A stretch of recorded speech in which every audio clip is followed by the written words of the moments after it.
Alrighty, welcome back to another watch party. It is the Brooklyn Nets versus the Indiana Pacers.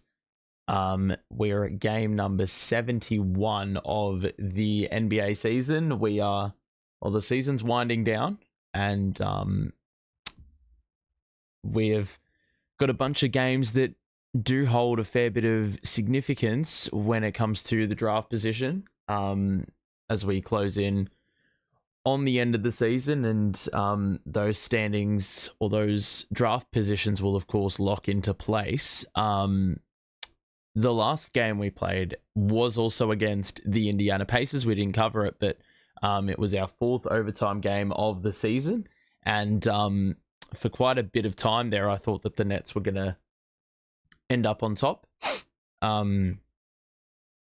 Basically, I mean, we didn't shoot the ball too well, but a lot of other categories we were pretty strong in. The rebounding, the offensive rebounding always helps, but the big thing was the turnovers. We forced 25. That's 25 turnovers.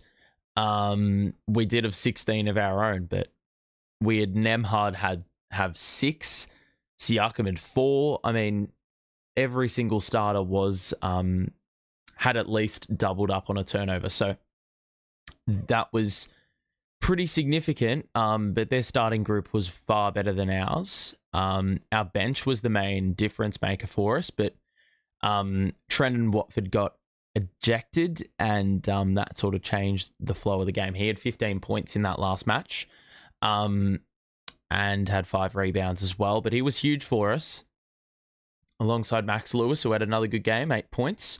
Noah Clowney wasn't all that efficient and was in a fair bit of foul trouble, but he did have the 10 as well, and Dayron had 4 offensive rebounds. The centers got busy on the offensive glass, but late in the game, I think that's actually what was our undoing. So, but also good to see Zaire Williams have another great game. He played the 35 minutes, which was a team high, and he had 6 3-point makes on his way to 22 points, nearly accounted for half of our threes, and without him, we're shooting it quite abysmally from the outside. So, below 25%, because we were shooting 28% as a team, but he was shooting 50% on 12 attempts by himself. So, definitely a big loss for the game today, because as you can see, the starting 5 involves Cam Johnson returning, Tyrese Martin, and Keon Johnson all back in the starting lineup. Sorry, Keon Johnson was already there, but no D'Lo, no Williams, and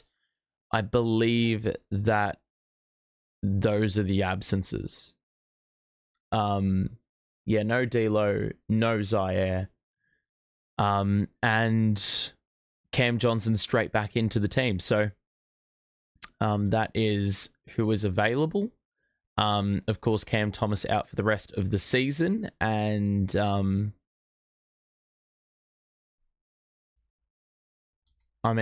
right now, we've got a few out. So it's going to be pretty difficult to get up this time round. They've got Halliburton back in, which means their starting lineup becomes significantly stronger. Relegated to the bench, I believe, is not 100% sure. Mathurin, who had a great game. He had 28 and 16 rebounds, 5 offensive, hit 10 of his 17 shots, and had 2 steals to go with 3 dimes. So he was huge for them down the stretch. They only had 3 players hit double figures. Him, Myles Turner, who had a double-double with 5 blocks, and Aaron Nesmith. Siakam was awful. He had 6 points on 2 of 8 shooting, so he was pretty much a non-factor for most of the game. They only hit 8 threes as a team, but they had 13 extra free throw attempts, and that was ultimately massive in a game where they had 20 less shots. So I would say that they probably shouldn't have won last game, but there were some key moments late. The Keon Johnson kick out on the 3 is one. That was massive because, of course, they don't hit that 3. Or they don't get the 3 shots. They are well and truly not winning that game. But Keon Johnson, you can always rely on him in a tanking season. He's was 2 of 12 in the last game from the floor, and a team worst -14 from the plus-minus side of things. So that was a pretty big loss because Philadelphia haven't won in a few. Toronto the same, but the Nets have, with a loss today, will go back underneath Philadelphia and take sole responsibility of that. The 5th best odds in this year's NBA draft. They are currently equal 5th right now. And Miami have really snuck up. They're 8th in the draft lottery standings. They're 12 games under 500 and have not won in 10 games. So they've got they're experiencing the worst form. Meanwhile, on the other end, that Milwaukee pick has wound up at 18 currently, which is going to be a very nice pick. The New York pick is also potentially going to improve in the next couple of games because they've lost a couple in a row, only winners of 4 in their last 10. Houston, though, on the other side of things, have won 9 in a row, and they are now the 4th best team in the NBA. So that pick is the 27th right now. So probably not doing too much there, but you can still get a good player at 27, especially in a deep draft. But today, is there any games around the grounds that matter to us? The Knicks play the Wizards. Probably can say the Knicks will win that one, but they've lost a couple against, they lost against the Spurs to the Sandro cameo, where he had 34 and missed one of his 14 shots. And they didn't have Fox or Wembanyama, the Spurs. And then they lost last game as well to Golden State. So they're in a little bit of a slump. Or not really, but they've lost a couple in a row, which will hurt their will hurt our draft standing, but also their playoff hopes, or the chances of getting a home series, which I think they already have locked up anyway. Oh, they're 4.5 games away from falling down the standings. So, 3 games. If the Pacers win today and the Knicks lose, it'll only be a 2-game gap between 3 and 4. So that is definitely going to be an interesting thing to watch. The Bucks do play today, and they play the Kings. So, yeah. Jalampon, what's good? Yeah, nothing much. Pretty chill day. The office, it is bloody early though. I tell you what, it's 10 past 8 right now in the morning. So I've woken up to watch this, which is pretty funny. I did watch the other game, the last game we played, just wasn't available for that. And I figured if we're doing 2 Pacers games back to back, I might as well do one and not do the other. So that's where we've found ourselves now. Jellio, welcome to the stream as well. Hope you're doing well, my friend. We're about to get this one underway, and I'm going to have to keep the volume down just a little bit because it is too early for this shit. So, the Nets starting 5, in case you've missed it, I'll just plonk it back up again, is Cam Johnson, Jalen Wilson, Nic Claxton manning the middle, Keon Johnson and Tyrese Martin rounding out the group, and Halliburton has re-entered the Pacers starting 5 back from quite a few games absence for them, replacing Bennedict Mathurin, and they have Nembhard, Nesmith, Siakam, Turner. The usual stock standard 5 that they field are all available and fit and ready to go, as we are too for this game. Game number 71, so we've got nearly 10 games left in the regular season. This will be the 11th remaining. But not long now before the season's all up and done and dusted, so I think it's going to be a pretty captivating watch to see how many more wins the Nets get this season. Sitting at 23 right now. This is really frustrating. I feel like I've needed to sneeze for the last 15 minutes, but it just has not happened. Anyway, jump ball ready to go, and I'm watching the game in potato quality right now because for some reason the connection's a bit shoddy. But we're underway, and the Nets win the jump ball, and it is Cam Johnson who's going to... Well, they're going to play through him. He had a very good game against Atlanta about a week ago. Had the 28-point double-double. Wasn't fouled off the ball. Nets are going to get it to CJ now, who looks like he's attracting attention from Nesmith. Wilson's three is well short. Halliburton gets the board and goes across court. Siakam on the extra pass. Nope. And as we said in the pre-game show, only the 6 points in the last game against Brooklyn. Bullet feed, the extra to Martin, who will go down middle and kick out to Johnson, who sets the feed and lets it fly, and that's another bad miss. Claxton bats it out of nowhere. Martin is not going to shoot. We're going to put one up. What is he doing? Heaves one up, and that is another miss. Rebound for Indiana. Let's see how Halliburton plays. He may be a little bit rusty, but I think the Nets are going to defend him well and respect him. Nemhard. Turner, easy roll. Claxton still out on the perimeter. And that is the first bucket of the game. The way of Indiana. So 2-0 start here for Indiana. The Nets got it out front. Johnson on the wraparound. Pulls up for two. And that is another miss. A lot of good opportunities early for Brooklyn, but not quite capitalizing thus far. Siakam gets into the mid-range. That rims out, and a rebound by Brooklyn. And a couple extra under the basket there, as Nesmith was knocking on the door. Martin to the corner. Why am I watching on Spud quality right now? God, the connection's crap. Claxton, the spin move. Wasn't fouled, and we've got a turnover. So, Pacers ball.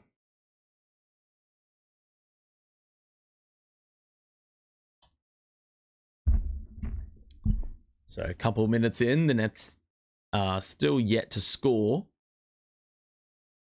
Halliburton surveying the floor, as he always does. The floor general he is. He's going to go one-on-one with Cam Johnson and drive it in. Doesn't have that extra yard of pace, so he hands it off to the outside, and Siakam goes off glass and converts. So 2.5 minutes in. Looks like there's a little stoppage in play, but Martin will inbound to Cam Johnson.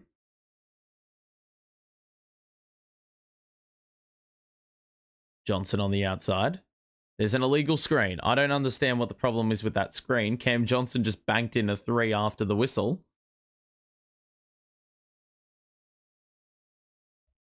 So, another turnover for Brooklyn. Haven't really forced any so far in this game. Halliburton's going to improve them significantly as he hits that bucket and gets fouled. And will shoot a pair. Oh, not a pair. Because he already got the deuce from the field, so he'll get a free throw here. But that's not the only spot where Halliburton will improve, because the 25 turnovers, I think, will be significantly more limited when Halliburton's getting a great chunk of usage and not turning the ball over all too often. He has had a great patch in the middle portion of the season. 7-0 start here for Indiana.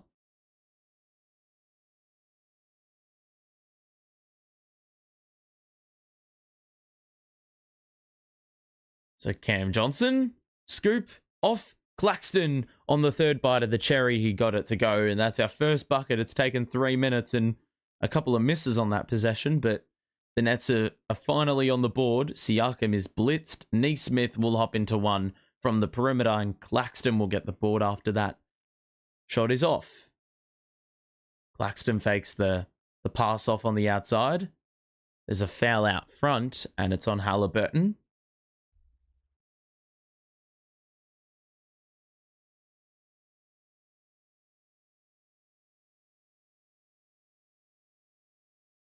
So, ball inbounded.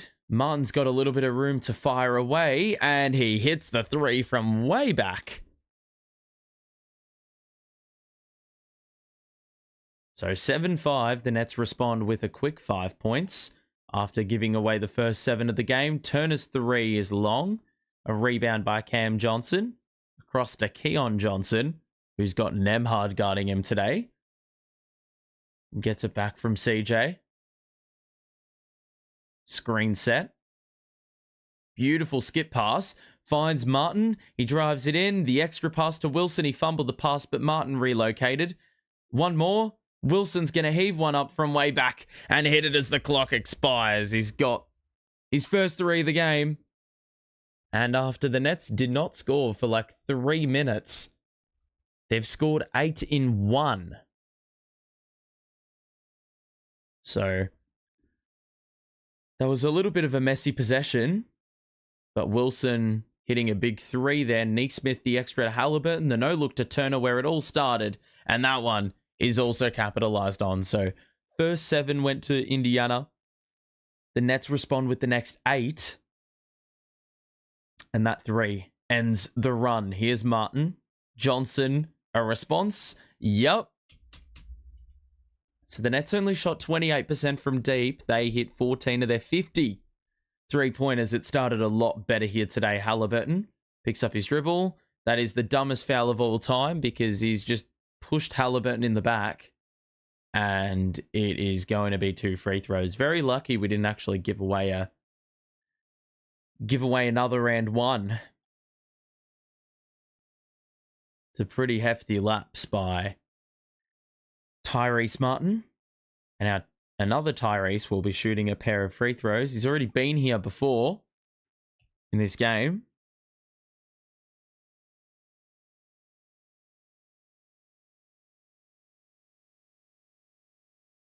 So Halliburton's been busy early, a couple of assists on top of the 4 points with an opportunity to add one more. And Halliburton makes the second. 12-11. Here's Tyrese Martin.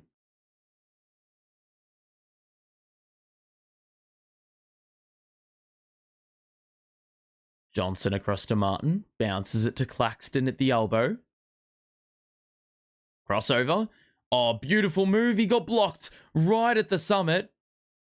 And the Pacers are going to run. They have the numbers as well. Cam Johnson is down off the ball. And that 3 capitalizes fully on that one-man advantage that they did have. Watford's in early.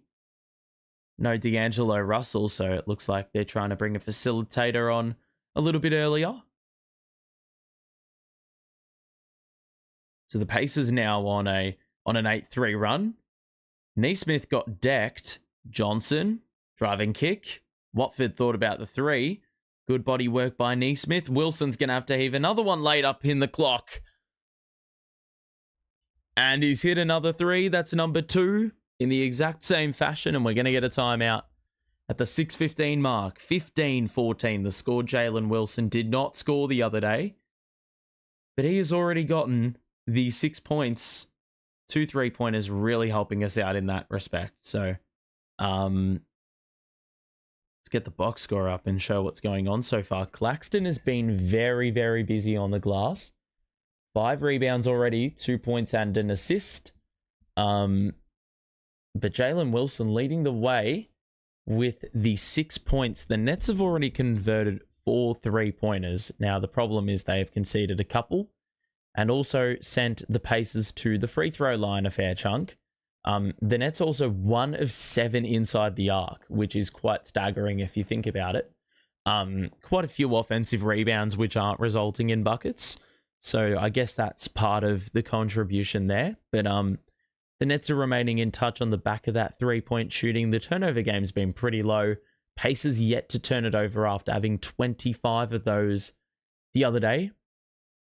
And the main reason for that is Halliburton, who has already got the 3 assists without a turnover. Turner's got the 2 blocks, helping with that rim protection and forcing the Nets into a little bit of a dire start from the interior. So the Nets will want to look to improve there because their 3-point shooting has been off or gotten off to a really good start.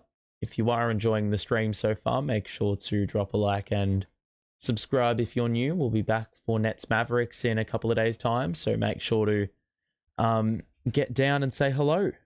That should be a pretty good game as well because the Mavericks are heavily depleted, and I would give the Nets every opportunity to potentially win the game. Definitely think it could be quite entertaining, that match. Sorry if I sound a little bit monotone. I'm trying to keep it down as much as possible because it is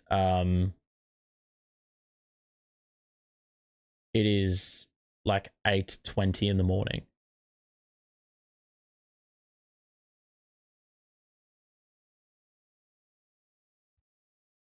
All right.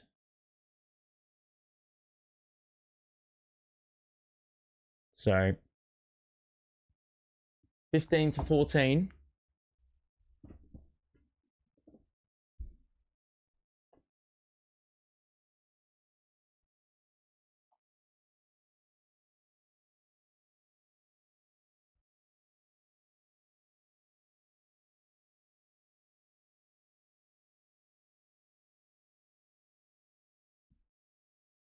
Okay, so after the restart, I would expect a couple of changes. Looks like Mathurin's now in for Indiana. I just cannot understand why the potato quality continues. Obi Toppin's in also for the Pacers. Halliburton remains on the floor. He's going to heave one up. And that hits the heel, but they get an offensive rebound through the verticality of Toppin. Mathurin given a bit of room in the corner. Mathurin going one-on-one with Claxton. 2 to shoot, 1 to shoot. It's a deep 2, and that one is short. Toppin nearly able to recycle again against a number of Nets on the offensive glass, and now the Nets are going to use the back down, kick it out. Extra. There's another open 3 for Wilson. That one's off. A board by the Pacers. The Nets missed their first 7 shots now. 5 of their last 8. Halliburton gets inside. Oh my goodness. I mean, that is just a pretty ridiculous finish by Halliburton. He's running away from the basket. He got fouled on the body bump and still was able to score. But I don't really know what Cam Johnson's supposed to do there. What? What the fuck is that for?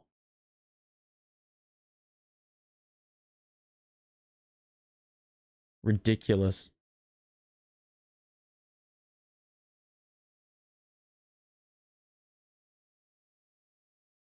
So Halliburton with his second and 1 opportunity of the day.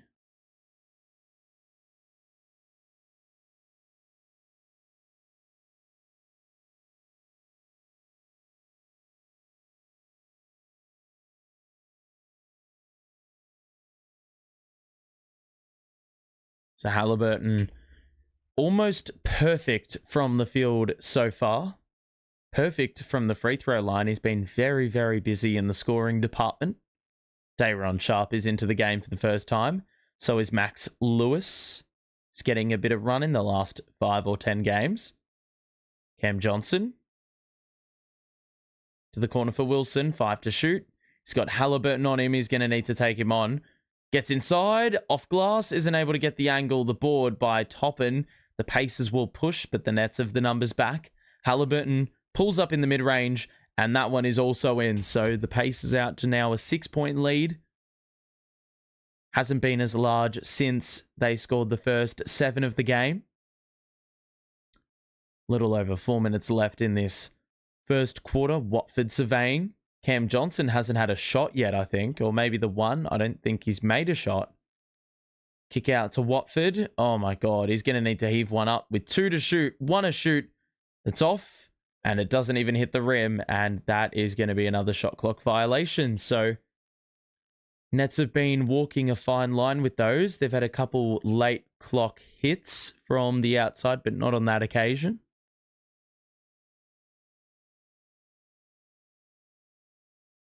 TJ McConnell's on for the Pacers.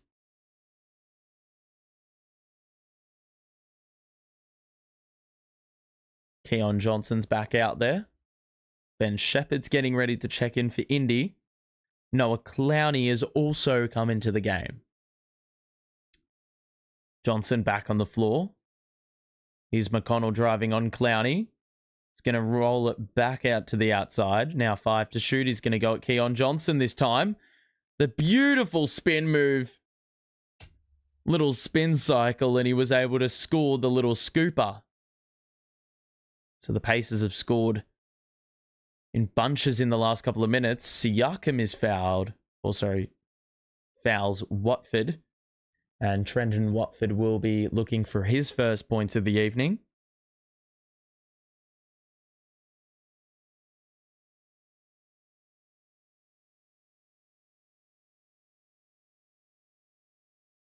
So McConnell shooting a pair of free throws. And Watford's missed the first.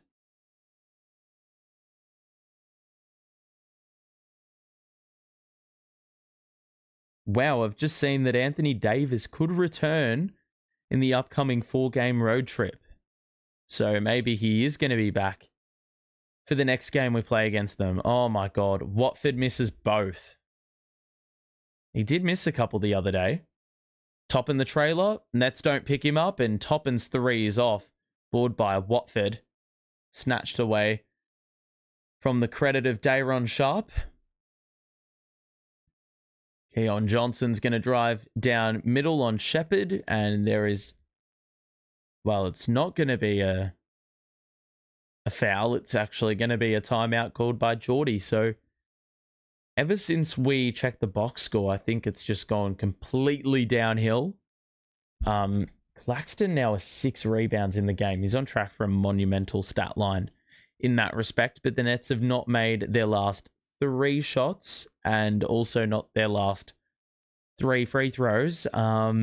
Meanwhile, the Pacers their scoreboard is ticking over. They're 8 of 16 now. They've been to the line, been busy, and have not turned the ball over yet, which is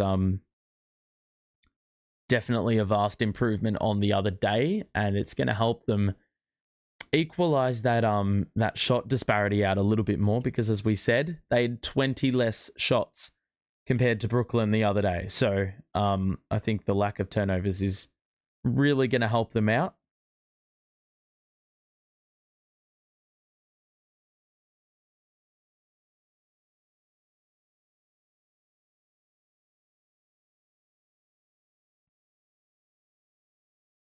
All right.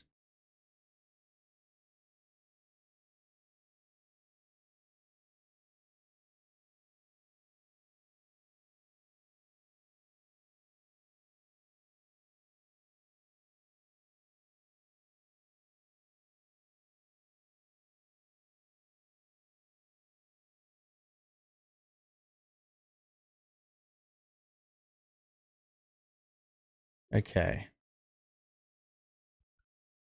So the Nets, I'm pretty sure, have been held scoreless for like the last 3 minutes. So this is probably a pretty good timeout, I would assume, to call. Let's have a look. Can I get play-by-play? Here we go. Last time the Nets scored, if it doesn't lag, was the 6:21 mark, and we are nearly 3 minutes past that now. So, and it was since the Wilson bailout 3, basically. Since that point, they have gone on another 7-0 run. There's been 2 of those.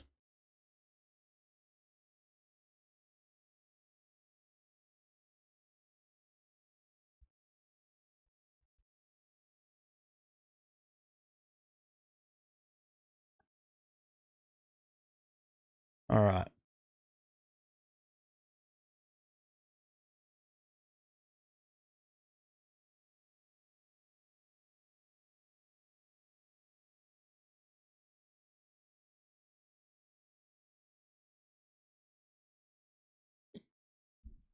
All right, so Nets have got Watford, Lewis, Clowney, Sharp, and Johnson. Same 5 as they had before the timeout. Playing Siakam as the small ball 5. Clowney's going to kick out to Lewis, the extra to Johnson. He'll fire away, and he knocks that one down as well. So he's already improved his his outputs from the three-point line a couple of nights ago. Mathurin to Shepherd, and now Toppin back to Mathurin where it all began. Siakam the drive. He's got 6 to shoot. He pulls up over his direct assignment in sharp and hits. So inside the final 3 minutes now, the Pacers looking a lot better in this game compared to the last. Dayron, good take. And then fumbled it on the dribble drive and got it stolen away. Siakam to Mathurin in the corner. Toppin above the break. That is an open look. And it's off. Board by Watford. Good box out by Johnson. Oh my God. We're going to get it stolen away again. It's good proactivity by Shepherd. The leak out by Siakam. And the easy layup at the rim extends the lead out to 9. The Nets with 4 turnovers. The Pacers still yet to pick one up.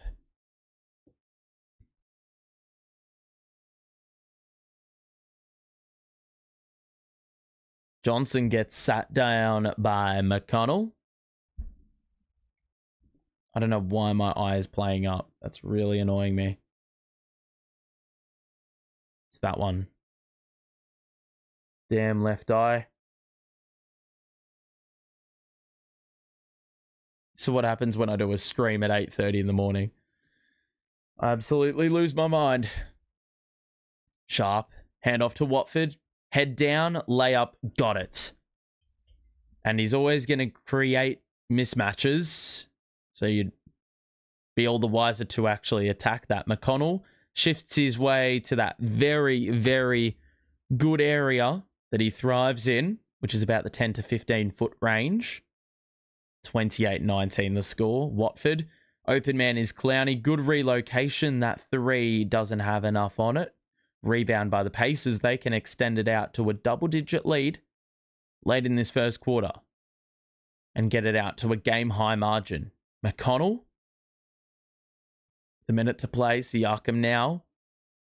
He's going to attack the mismatching Keon Johnson. The spin at the elbow. He lost the ball. And a turnover. Lewis leaked out, but we couldn't get it there. Drive in. How on earth is that not a foul? And it eventually is called. Bennedict Mathurin called with the foul. He was trying to take the charge. Instead, he was just a blockade. And free throws coming up here for Watford, who did not score on the first trip to the line.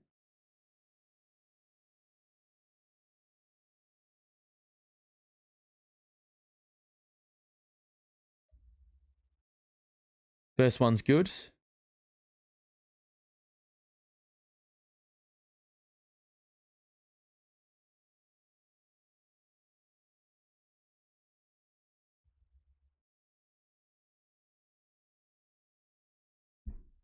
All right. That one's good. So back down to 7 inside the final minute of the opening quarter now. Shepherd on the outer side. Mathurin in a switch. McConnell now guarded by Clowney. Clowney's got the length. It's going to make the shot very difficult, and Clowney is a deterrent on that occasion and forces the pull-up jumper to fall short. Watford again is fouled with 35 on the clock. And 2 more free throws. Watford's been very busy. He's accounted for all our free throws practically. He's got this will be his 3rd trip in the quarter.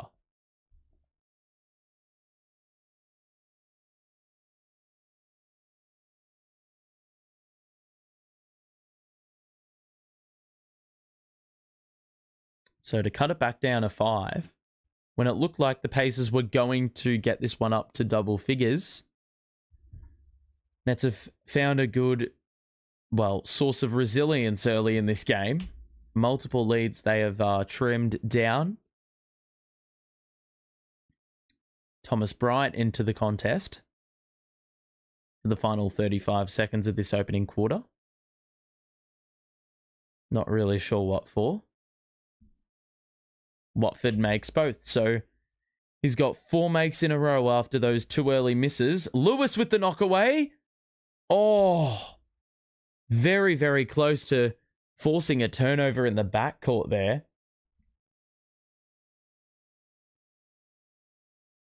So 21 left on the clock for the Pacers. They've used 3 seconds to not move it anywhere and advance the ball. The Pacers are going to put one extra in the backcourt so they can get it across the half-court line. Let's see if the press works. It's not going to work, and the Nets have got to recover quickly. Pacers not going for the 2-for-1. That Max Lewis knockaway vital. Shepherd gets by the closeout. There's an open corner 3, and Bryant's 3 rattles out. The Nets have got 10 seconds to work with. Clown. He's going to go up the guts and gets swatted. Lewis on the follow. Oh, he got fouled with 3.7 on the clock.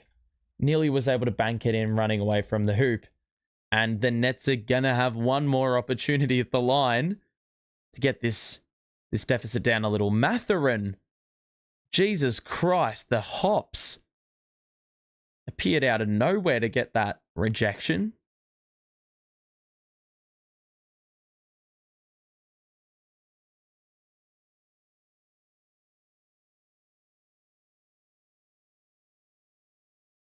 So Max Lewis in the last 4, shooting 63.5% from deep in 20 minutes. He's averaging the 9 points, and he is now at the free throw line. He has not scored a point yet today until that make. Halliburton in for offense on the final possession. Martin on the floor for defensive purposes.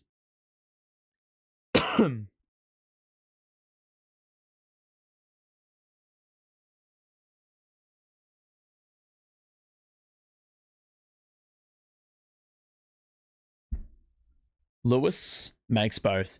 Here we go. The Pacers are going to move and move quickly. Halliburton leans into a 3 and doesn't get it to go. It falls short, and he was trying to will that ball in, but unfortunately no cigar. And the Nets have brought it down from a 9-point deficit to 3. They scored the last 6 points of the quarter, and they now only trail by 3 heading into the second quarter. The bench doing a good job late to accumulate a bunch of fouls, and it has meant that they are well in the contest heading into the second quarter. I mean, the bench have, put in a really good shift. Max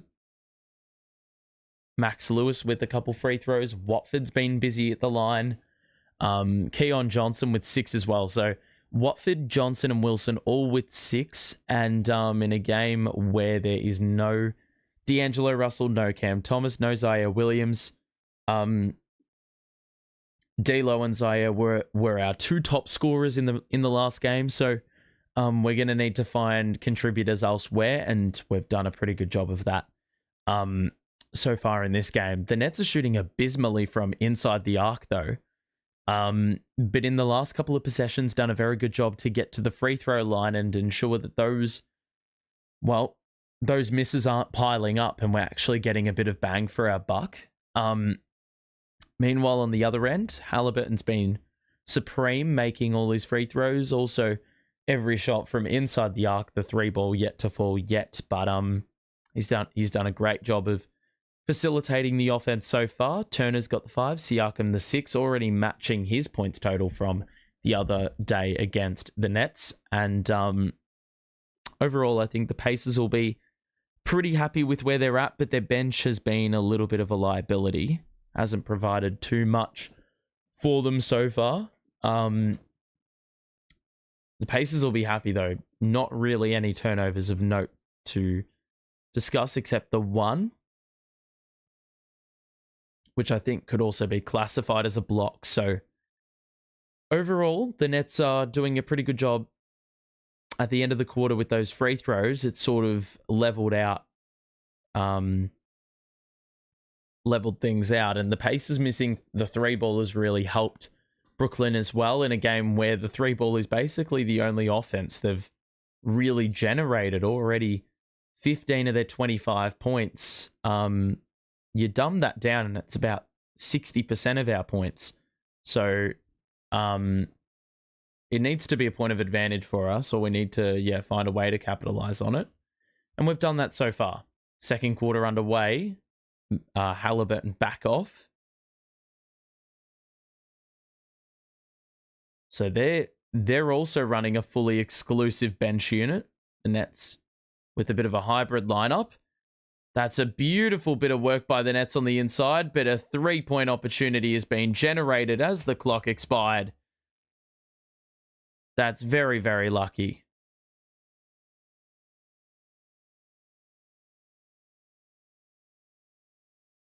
Clowney across to Watford, and now Tyrese Martin. Dayron's going to be open above the break. He loves those threes. That one hits back rim. Watford gets the board. Drive in. Looking for an open man. Needs help. And he's going to launch it back to the outside for Martin, who goes cross-court to Lewis. Watford is freed up somehow. That one's off.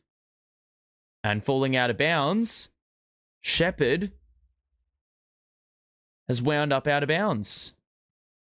Watford and Dayron with the trap after the rebound by Shepherd. And it is going to be chalked down as a turnover.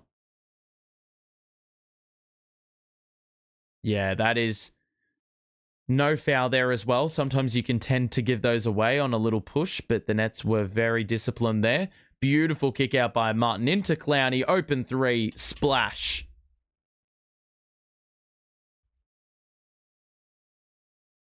Tyrese Martin with a great dime. So a 3-point game. The Nets try to trap again in the backcourt. McConnell across to Mathurin, who has not scored yet today. McConnell the drive. Spin move. Kick out to Shepherd. Extra to Toppin. He'll go at Clowney. And the acceleration was good, but the conversion at the rim and the polish, not as much. Didn't get the angle. Now Dayron Sharp is going to bounce it to Watford, who has Shepherd on him. That is a mismatch. Nets have open numbers on the perimeter because of it. Clowney gets by the closeout, goes vertical. There was no whistle. And the leak out by the Pacers is going to result in a top and flush. Nets are going to go quick. And it is a travel. Sorry. Double dribble.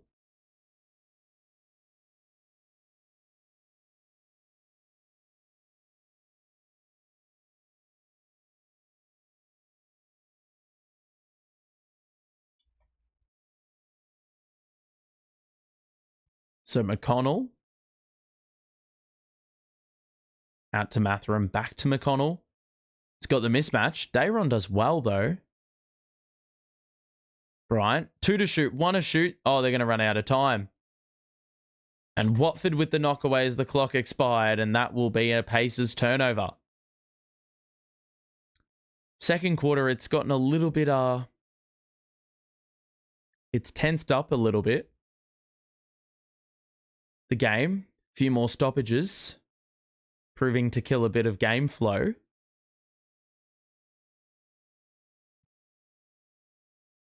Watford, the cross on Mathurin. Takes it inside, and he has got that acceleration. And we're going to get a timeout. 33-30 the scoreline. So 9:09 left in this second quarter. That's a great isolation play there by Watford. Bryant is on the weak side. He can't come over to help. And an easy bucket there for Watford, who is leading the Nets in the scoring department so far in this game. He's got the 8 points, 3 rebounds, and an assist in this game so far. He's actually played the most minutes out of any Net so far in this game. He's actually played the most minutes out of any player in the game. He came onto the court pretty early on in this match for Keon Johnson, and he has ensured that, well, Geordie's decision to do that was well justified. The Nets are not shooting the ball well, but the 3 ball is actually proving to be a point of efficiency for them. Pacers, only the 3 threes. They are a little bit short on output there. But they've been shooting the ball drastically better. That is why they lead. But yeah, that 3 ball, it's a bit of a different shot profile for them. So that is where they are at. If you are enjoying the stream so far, make sure to drop a like and subscribe if you're new. We'll be back for Nets versus the Dallas Mavericks for game number 72 and the first of the final 10 games of this NBA season. So if you want to tune in for another Nets game, time is running out, but make sure to let us know. Or not let us know, but come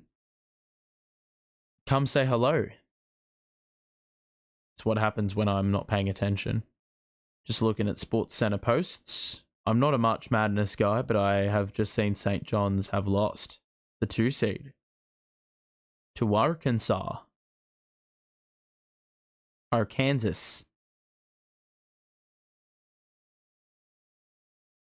So, pretty good work by Brooklyn so far. I think second quarter, the turnovers are starting to sort of have a little bit more prominence. God, we could almost win 3 of our next 5. In like the games to remain this month, 2 against Dallas, 2 against Toronto and the Wizards, and then we play the Clippers. Those Mavericks games are going to be massive because I'll tell you what, I mean, like we could almost win 4 of our next 5.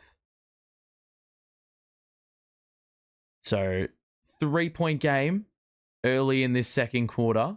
McConnell bounce pass to Neesmith. McConnell kick out. Siakam corner tray. Nope. Board by Clowney. Watford will get it across the half-court line. Dayron guarded by Bryant will give it back to Watford, who's going to back down Siakam. They've got the size now out on the floor, but it don't matter because he too small. Watford's got 10.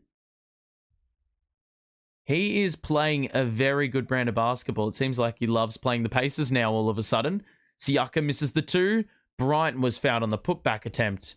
And there are going to be 2 shots coming up here for Thomas Bryant under the basket. Was the foul?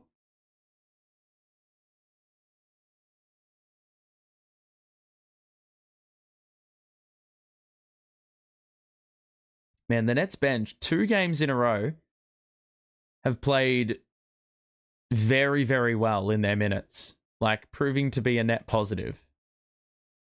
Trendon Watford is the guy, though. He has played superbly. He's almost played 12 minutes there, and he's not really providing an empty minute at all. So Watford's still out there.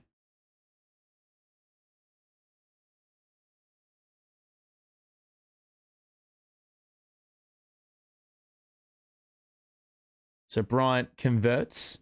Watford had 15 the other day, and I thought he played well then, but he's got the 10 points already. And we're not even halfway through this second quarter, and he's going to get point guard responsibilities here again. Bounce past the Sharp. Watford's going to get it back. They're going to play through him. He's now guarded by Neesmith. Hand off to Johnson. And now Watford's got the mismatch on Nembhard. Johnson does well, though, to get the body bump and score off glass to cut it down to 1. I thought we were going to play through the hot hand, which is Watford. Halliburton's back out there, picks up his dribble. We'll get it back from Bryant. The blitz, the extra pass by the Pacers, and Siakam knocks down the corner tray. It's had an inconsistent jumper in this game so far. Gets the lead back out to 4. Watford is again going to back down Neesmith. Surveying the floor. Looks like we wanted the pass, but it opened up the opportunity for a little banker, which he wasn't able to get the angle for. The Pacers up the other way now. Knock away by Clowney. Lewis gets on the ground, and it has gone off his shin, and it will be Nets ball. Sorry, Pacer ball, but quite a few seconds off the clock. Bit of disjointedness.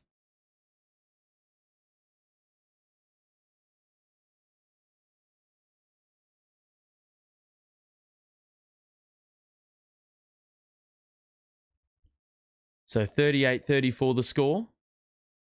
Halliburton. Step back 3. Oh my goodness.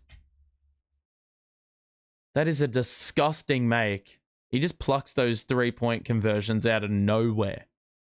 Almost think no one else can do what he does in the league with those 3-pointers. They're just absolutely audacious.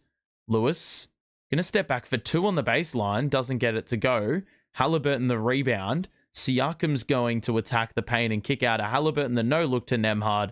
It is a practice shot, and Geordie will call a timeout.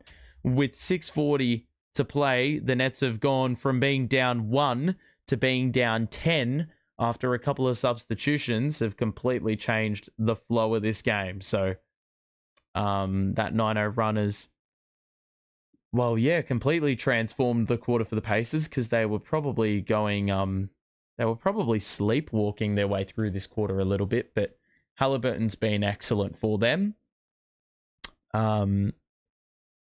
But you're seeing like Cam Johnson's a negative 13, which is just unbloody real. Really, outside of Watford, Johnson, and Wilson, there hasn't been too much to really rave about. For the Pacers, Halliburton's been awesome. Siakam with the handy 9 points, and Turner now back out on the floor. Heck, their entire starting 5 is back out on the floor, and much like last game, this is where they are thriving with the starting lineup minutes. It is just a significantly better team compared to our starting 5. So, going to probably need a little bit of stability from this starting 5, who aren't really doing enough. They're not really getting the stops, and the shot selection isn't leaving. Well, it's leaving a lot on the table.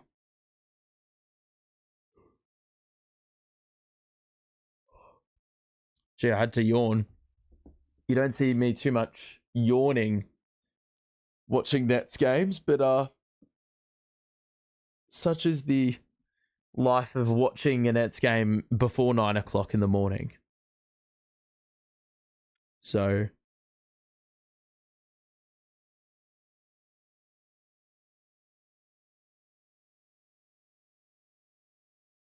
all right.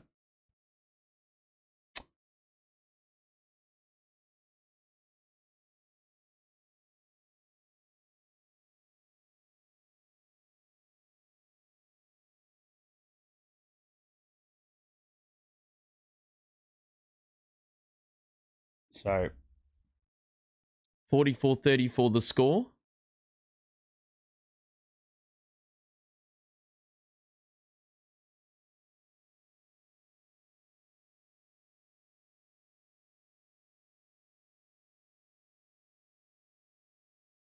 All right. So, Nets have got Watford back on the bench. Wilson still yet to see floor action in the quarter after hitting a couple of threes.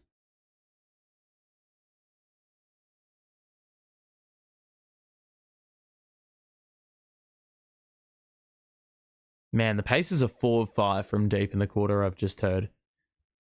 And the 3-point shooting was a bit of a problem for the Pacers, and it was a point of advantage for the Nets, but that's changed a little bit here in this second quarter.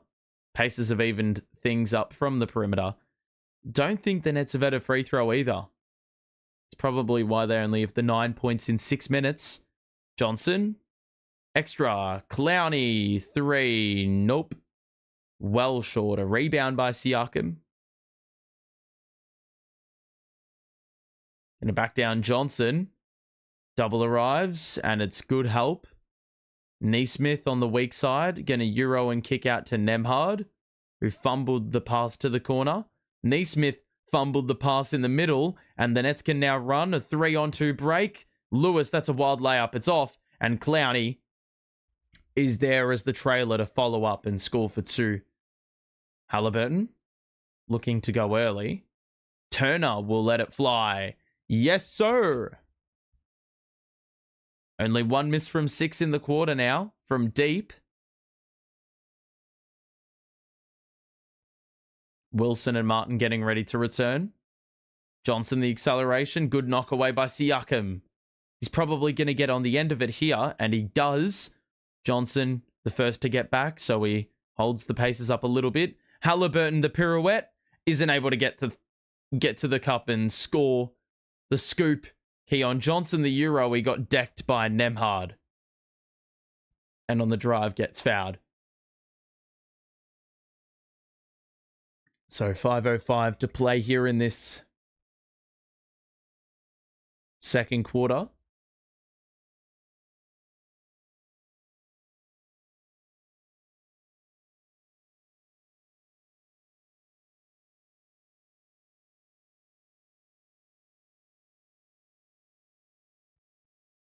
So Keon Johnson gonna get us our first trip, but you have got to make your free throws when they don't happen in abundance.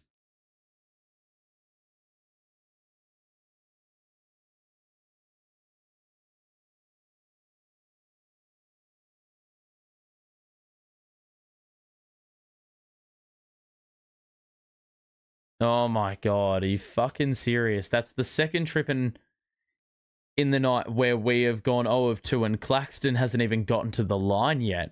Siakam's 2 is well short. Johnson with the rebound. Oh my god. Ugh! That was a disgusting crossover. And gets an easy uncontested flush at the rim. The Nets bench didn't even really react, and maybe that's because they knew that another three-pointer was coming up the other end, and Turner has made it 6 threes in the quarter for Indy on 7 tries. Cam Johnson gonna step back for 3. That is a tough make. Back down to 9. Siakam goes downhill. That's way too easy. And it looks like Geordie's going to call another timeout because he is not happy with this.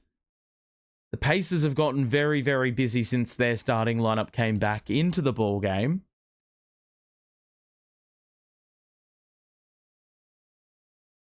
Let's have a look. How many points have they scored in like the last 2 minutes? Because I already know it's pretty fucked up, the pace they've played at. Here we go. So the Pacers are mere. Well,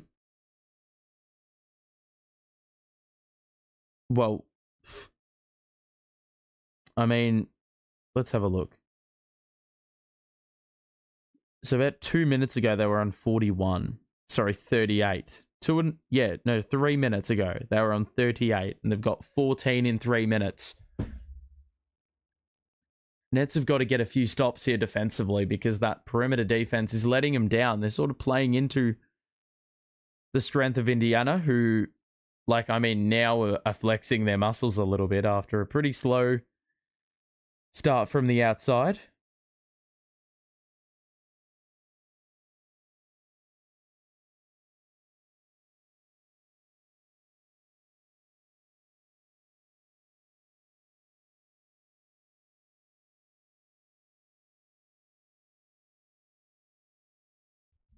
So, 4:11 to play. Nets are the Pacers are trying to trap in the backcourt, but don't deny the pass from the inbounder.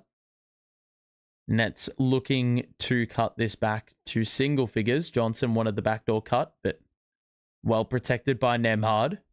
Claxton the roller. Bounce pass to Wilson. It's a great look. It's off. Claxton the board. Shovel out. Johnson. Pump fake. 3. That's off. Wilson surely was fouled under the hoop. And there it is.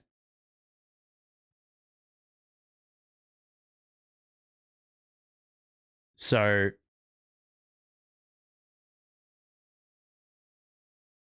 Halliburton's picked up a personal.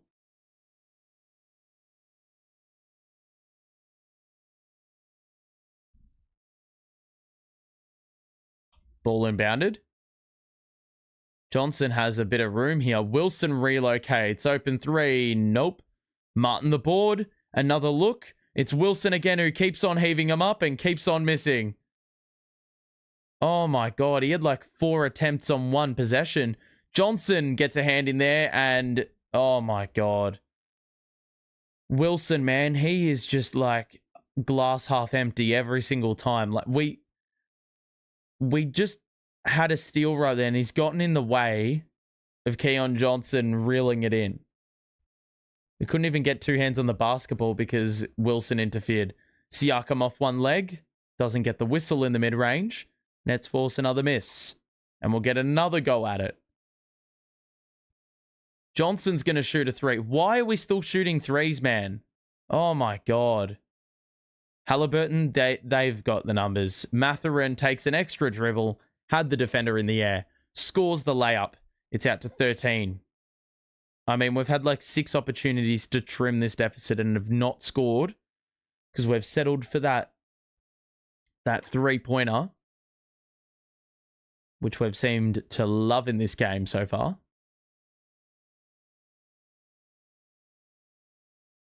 Like, Wilson's just heaving up the threes. I mean, they're open, but surely you just have a sense that your shot isn't falling. I mean, he did make his first 2, though, so the inconsistency sort of killing us here. Wilson is going to go at Halliburton. He heard me, and look what fucking happens. Look what happens when you fucking force the issue. Well done by J-Dub. Halliburton, oh my God, Turner's open above the break. It's been practice shots all quarter, but the most open of the lot is off. Hits the heel. Johnson, Wilson, gonna drive in. Kick out. Martin. Wilson's free again. There's a foul off the ball. It's a 3-second call. Great.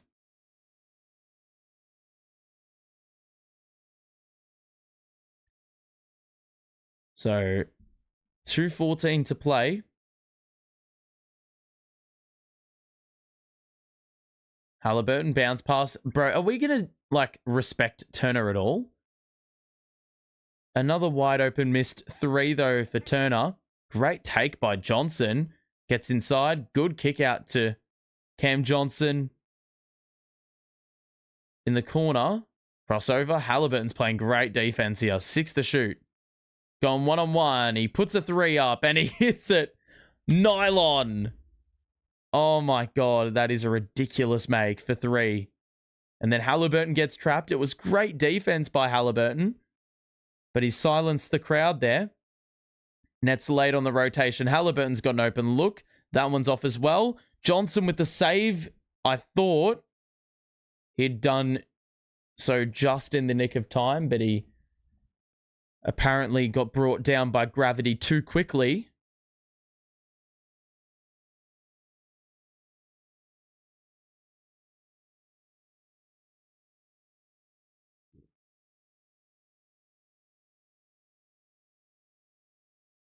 So Pacers will have it on the baseline, and a couple of changes are being made by Rick Carlisle. Shepherd back in. Halliburton looking like he's going to close out this first half. On the bench. Oh my God. Are you fucking serious? We've allowed a bucket under the basket on the inbounds pass. That is just fucking pathetic, really. Johnson. Claxton, man in the middle. Takes a dribble. Shovel off. Wilson. Yes, sir. So a 10-point game. Nets are going to close this quarter out strongly if they want to, like, well, I was going to say if they want their heads to be up heading into a second half, which is probably important for their confidence. Johnson, the spin move. A lot of congestion, but Cam Johnson finds an opening and feeds Claxton, who was there for the alley-oop lob. Mathurin had it knocked away. Johnson gets the steal. He's going to accelerate to the basket. Oh my goodness. That is impressive because Myles Turner was right there and actually was ahead of him. Usually that's a nailed on block, but Keon Johnson right off the glass, very high off it. And no defender is getting to that. Mathurin. 9 to shoot. Toppin the layup. Oh my God. These fucking and one opportunities are killing us. That's like the third or fourth of the game. So Nets have hustled late in the quarter, but man, we're just killing ourselves with these stupid fucking fouls. Where's the foul there? Fucking hell, they're calling some fucking bullshit in this game, that's for sure. Neesmith in the ball game for defense.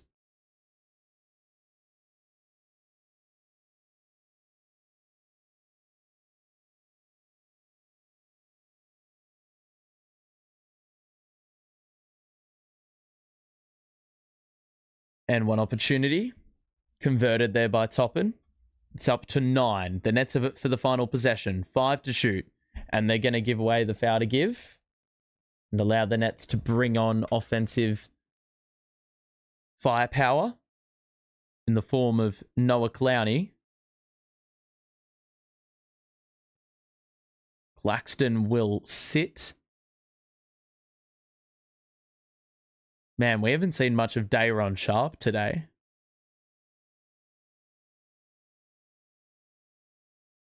Here we go. They give it to Cam Johnson. He drives in on Nembhard and is not fouled. What?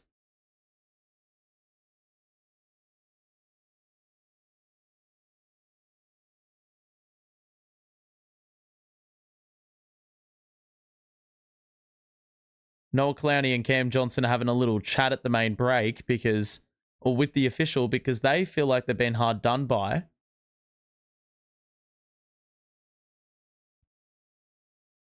And so that is the halftime break. 61 to 52 the score. So the Nets have, probably not had as much success in this game as they did in the previous. Why is my eyebrow like that? That's pissing me off. All right.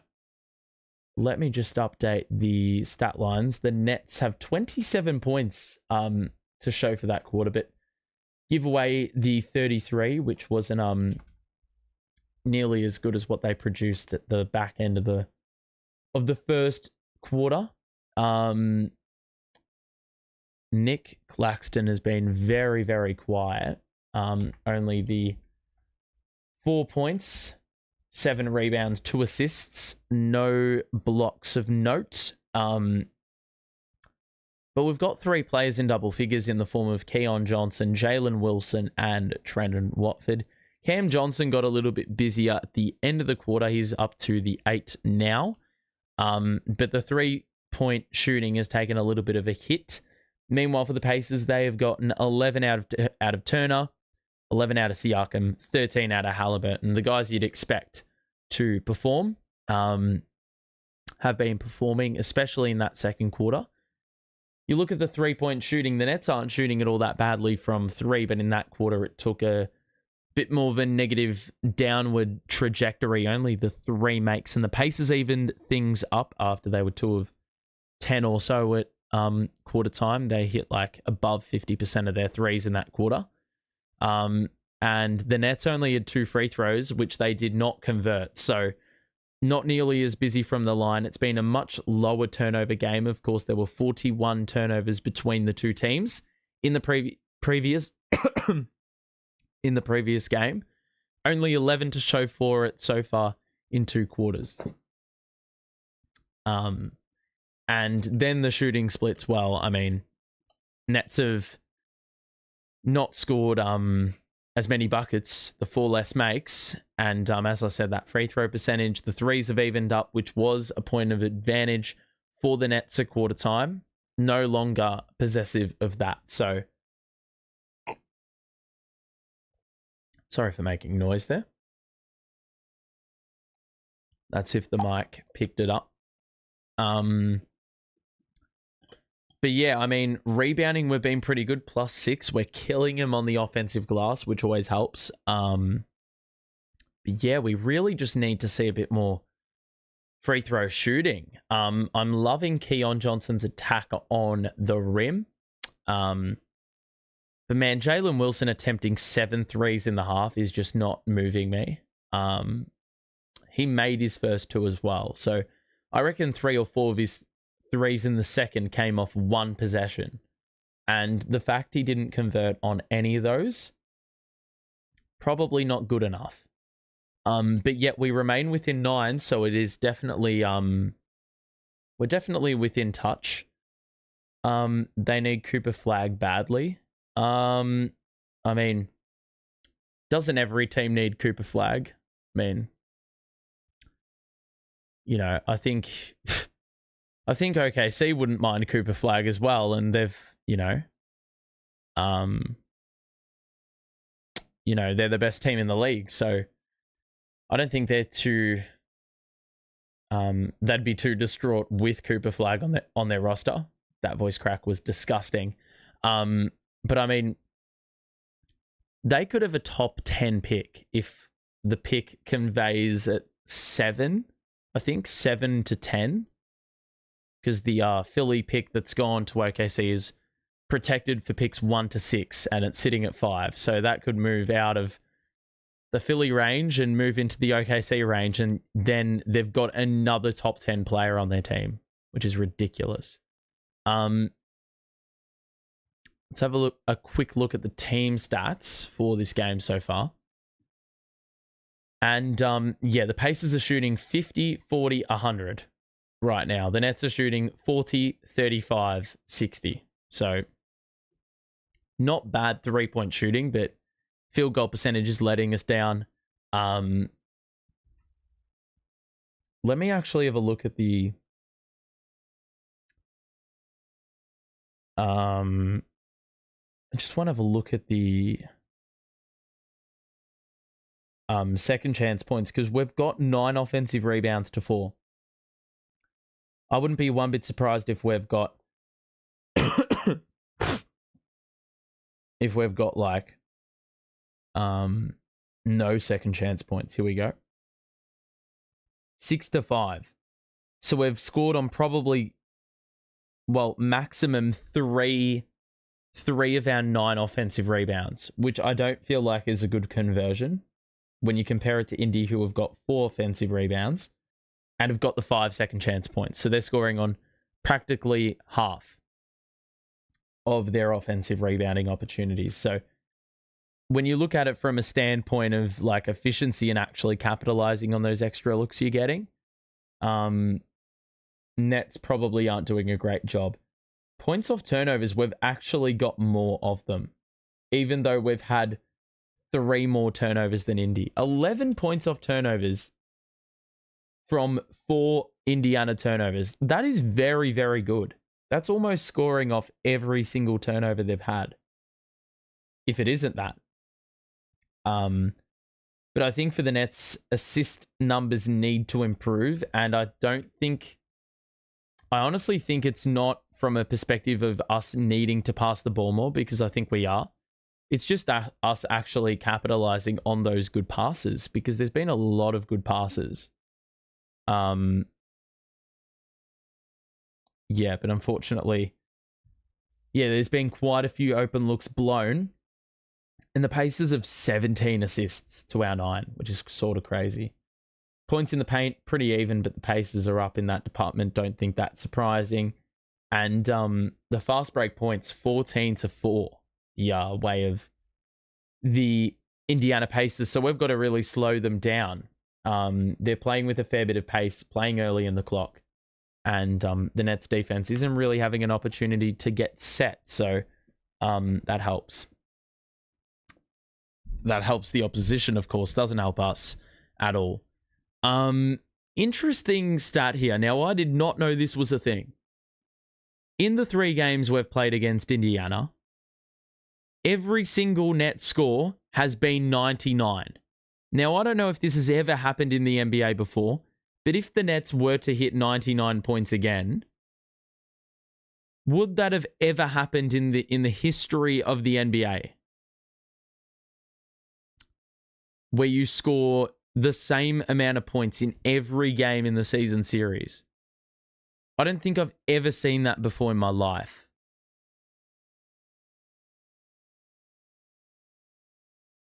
let me see if... I'm going to go to ChatGPT and I'm gonna see if ChatGPT can help me on this one. Has any NBA team ever scored the same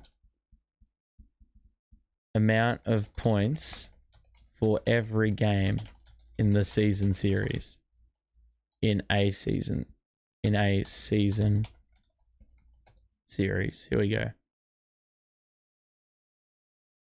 As of now, there is no record in NBA history of a team scoring the exact same amount of points in every game of a season series.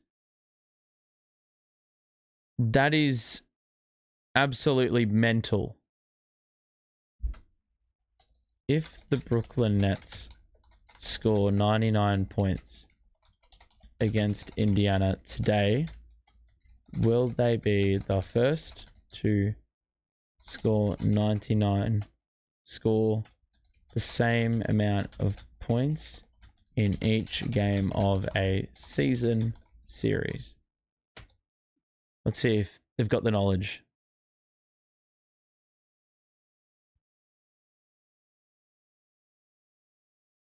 God, that is a really interesting record. If the Nets so happen to score 99 points again today. I wonder if it's happened 3 times before. Has a team ever scored the same amount of points 3 times against a team in a season series? Let's see if it's happened 3 times. No.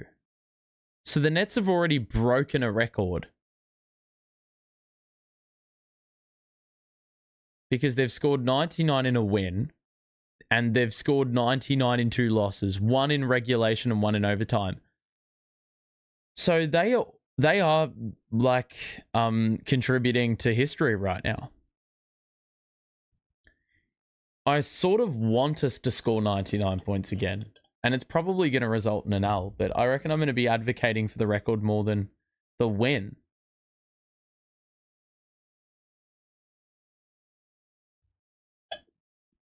Which is pretty cool, so... Alright. Hopefully it happens, because I feel like it'd be cool.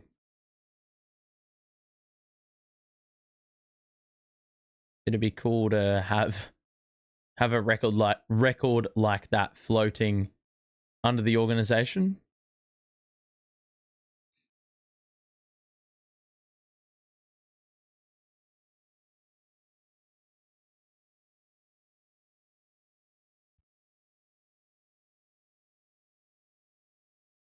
All right.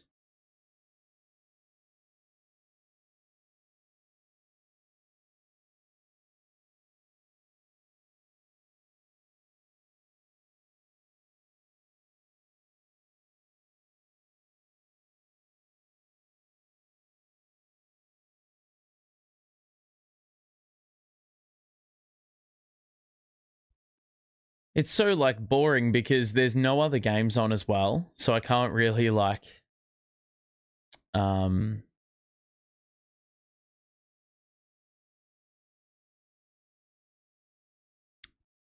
It's not like I can look across at other games or anything like that. Do want to see, though, Zaire Williams isn't playing today, but his 3-point percentage has definitely taken a massive boost. For sure. So he's never averaged double-digit points in his career, which he's doing right now. Playing the most minutes, making the most buckets, converting the most threes, and he's doing so at 34.5%. Which is actually pretty commendable. Let's go back to ChatGPT. What is the NBA average for 3-point percentage?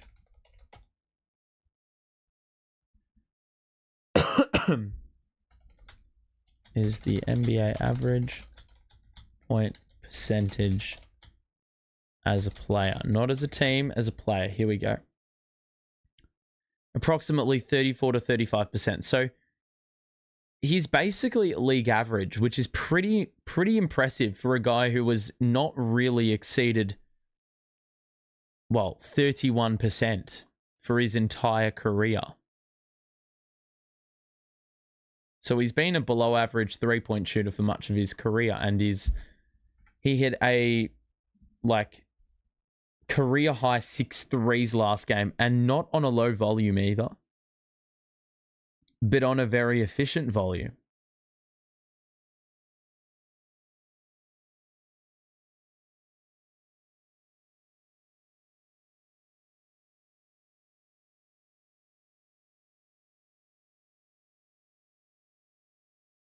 Alrighty.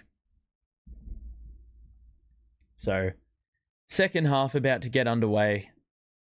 Nets currently 12th in the Eastern Conference with 23 wins, equal with Philly for record, and a game back of the 11-seeded Toronto. So a loss today would see them back into sole possession of the 5th best draft odds. And with, I believe, the Raptors, the Pelicans, the Sixers all playing tomorrow, that's going to be a pretty important L to pick up. Philly play Atlanta, Spurs play Toronto, and the Pels played Detroit. So I feel like all three of those teams around about our draft position can definitely lose. That's for sure. Sorry, win. The Pelicans winning tomorrow would be massive. But I really find it difficult to see us losing more games than the Pelicans this year. I think we'll win more than them down the stretch. Turner picks back up right where he left off with another 3-point make, and he's absolutely cooked Claxton in both games that we've played. Lead is 12 as we start the second half. Tried the backdoor cut to Mutton, but the pass wasn't on. What the fuck was that? Keon Johnson trying to launch it to the elderly who were sitting 4 rows back. He's trying to pass it to an 11-foot man that doesn't simply exist. Nembhard, drive, good cut, Siakam the flush. And Geordie's going to call an early timeout. It's a pretty hideous start by Brooklyn. A couple of defensive breakdowns. I mean, what the hell is Wilson and Cam Johnson doing there in absolutely no man's land to impact? And that's going to be it's going to be pretty rough if you don't pay them respect. So that's the situation here. The lead is 14. They've scored the first 5 of the quarter. Nets are going to need to respond quickly.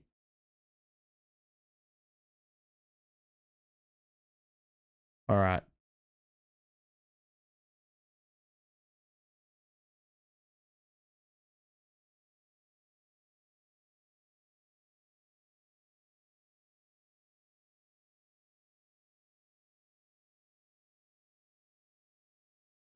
If you are enjoying the stream, make sure to drop a like.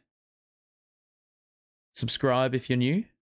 We'll be back for Nets Mavericks. So make sure to tune in for that one to get similar coverage.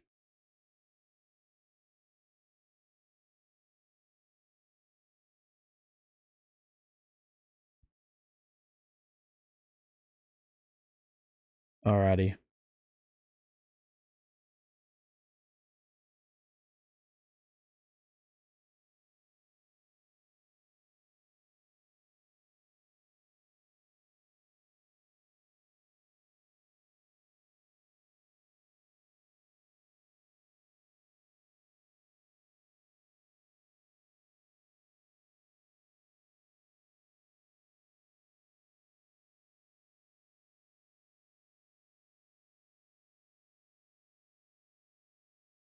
Alrighty.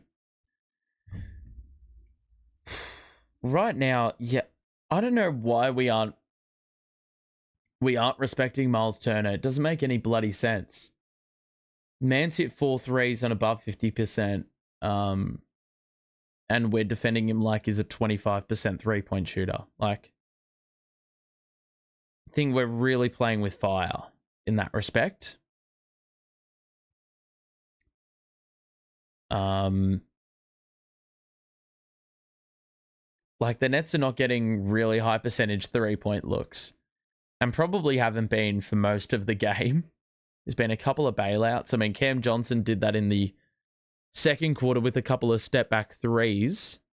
But like, yeah, really for the most part, haven't been all that expansive with the with our passing today. It's been a couple like really nice passes that have been capitalized on, but feels like it's been stagnant at times. Johnson gets the little push shot to go. Lead it back down to a dozen.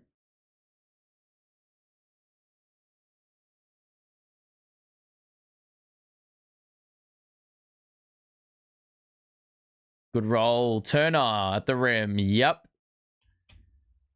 I'm not really liking this blitz bullshit on Halliburton. It's just not working. Turner's going to cook on the inside if we're happy to do that. And, you know, Claxton's been an absolute non-factor. Pacers being fancy with their passing. It's another open three, and that's good as well. Geordie's probably, like, he's going to exhaust another timeout if we're not careful. It's up to 17. I mean, the Nets have started like absolute crap in this third quarter. We've already conceded 10 points in 2 minutes. And nearly got a steal there. Oh, that's a great find by Martin. He's taken a dribble. And that three knocked down. So that's well done.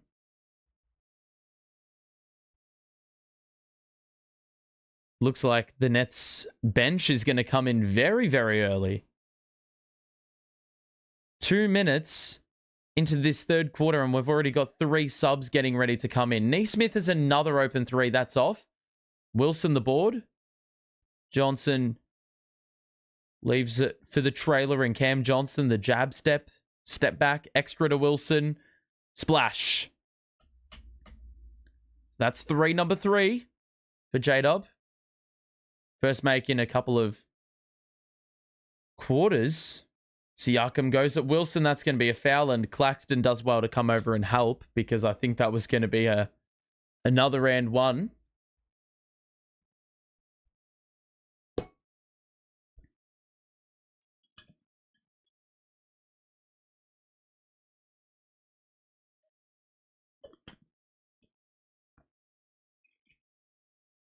Man, Halliburton's passing has been a joy to watch in this match. Clearly look like a better side. Siakam makes the first. Here comes 3 changes. Watford, Sharp, and Clowney in for Johnson squared. And one other.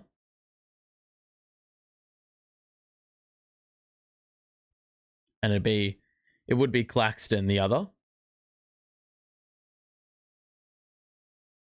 Free throw is off on the second attempt. Wilson remains out there with Martin, so we've sent the experience to the Pine. And now the Nets, through Clowney, will pass the Sharp at the elbow. Fakes the handoff. Driving, goes at Turner, but the denial by Turner, who's just an absolute man mountain in the paint. Halliburton gets by Sharp. Pass to Nesmith, who fumbled it, but will hop into a step-back 3, or step-back mid-range, and airballed it.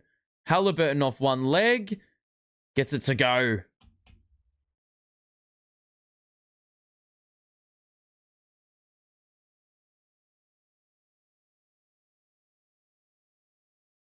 Wilson, going to attack Halliburton.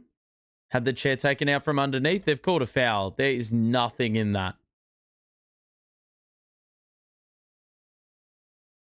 That is an absolute nothing burger. of a whistle.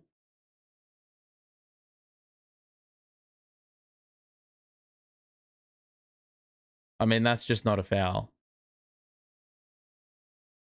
That is objectively not a foul.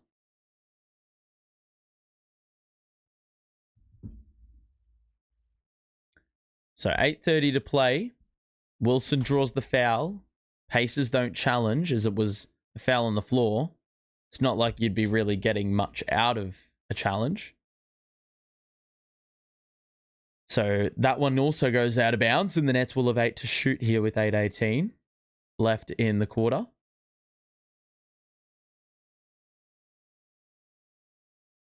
Martin to trigger in. We go to Clowney. Down the middle.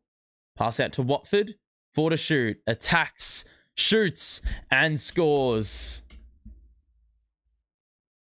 I mean, Watford is... I trust him with my life the way he's playing. Turner, though, oh my God. Air ball on the 3. He's been scorching hot today. So for him to miss that badly, it's quite a surprise.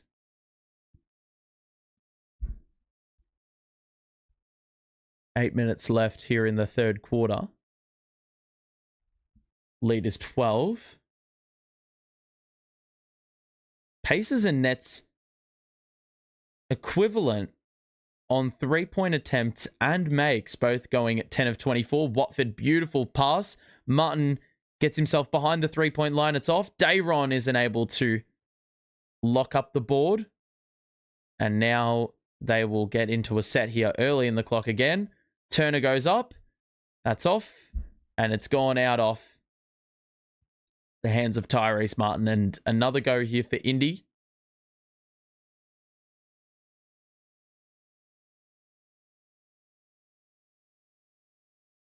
Halliburton goes rapid fire.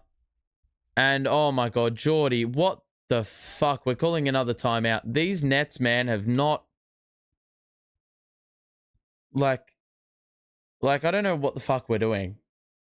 Even for all these misses, Geordie would not be happy at all. This defending has been dire. 16 points in 4.5 minutes for Indy. And they are just shooting the lights out. What do they got? So they were 23 of 45 at the half. They're 6 of 10 in the quarter. 3-point shooting, I'm pretty certain they're 3 of 5. I mean, we've had 2 free throw attempts since quarter time. Quite frankly, it's just not been good enough the way we're defending. Turner's up to now the 19, the 5 made threes, the 3 blocks. He's been a bit of a stat stuffer. Halliburton with the 15 and 8, Siakam the 14. They've just looked a lot more prolific than the last game. That, of course, these two teams undertook against one another.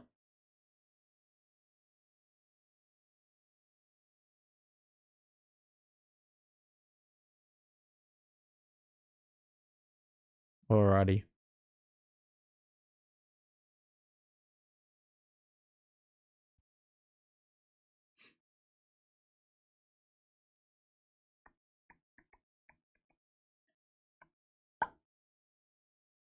Alright. Whoops, I just changed it. Sorry. Apologies for that. Alrighty. If you are enjoying the stream, make sure to let us know, drop a like, and subscribe if you are new as well. We'll be back in a couple of days' time, so make sure to drop by and say hello. Not much of the season left.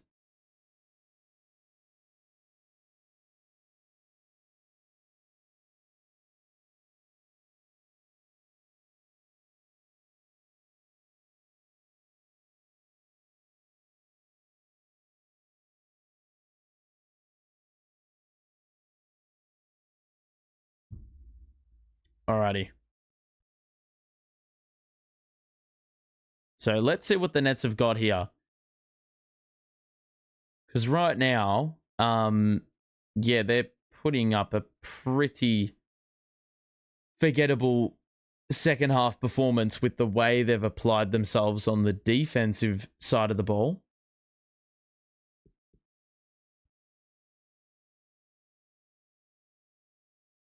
So play resumes now. It's Wilson. Dribble drive, kick out to Clowney. It's a good look. It's badly off. Dayron can't get the rebound. Turner does well on the glass. Dayron has really had no impact in the game. Halliburton, oh my God, that's a heave. It's off. If that went in, I mean, it was about time to pack it up. Because that was like 10 feet behind the line, it felt like. Watford, drive on Mathurin, plants the pivot foot and scores again. He has just been so impressive. Shaking off the defense. I mean, he is showing off. There's the blitz. But there's going to be an open man. In the corner, it's Nemhard. And now Turner, the drive in. Got by Sharp. Went at the smaller defender. And yet again, no match. Over 20 now for Myles Turner. He's cooked us for years. Watford. High screen by Sharp. Watford behind the back. Gets into the paint again. Puts one up. That one's badly off. And it's going to be pace of ball. So right at the halfway point here of this third quarter. Lead is at 15. Pacers have extended the lead gradually as the game's worn on. Nets just really need to get a stop here because they just need something to stem the bleeding. Toppin's into the game with Mathurin. Looks like that's the way they are staggering the minutes. Lewis nearly got the steal. Instead, it actually freed up the weak side, and Nemhard's three is well short. Cam Johnson's back in the ball game. Let's see how he goes with this bench unit. We've got a foul out front on Nemhard.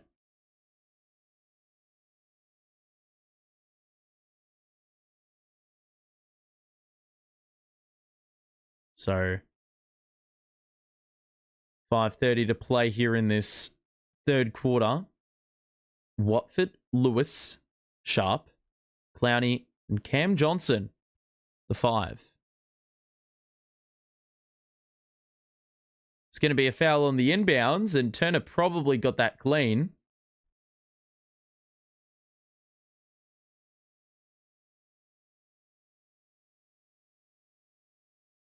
It's going to be restarted from the same spot. And Turner's a little bit less aggressive, having given away the foul on the previous. Good cut by Watford. Equally good feed by Cam Johnson. It's back down to 13. Nets have got to get a stop, man. Don't know how Dayron's ended up on Halliburton and Lewis has ended up on Turner. There's another offensive foul. And Max Lewis is on the ground.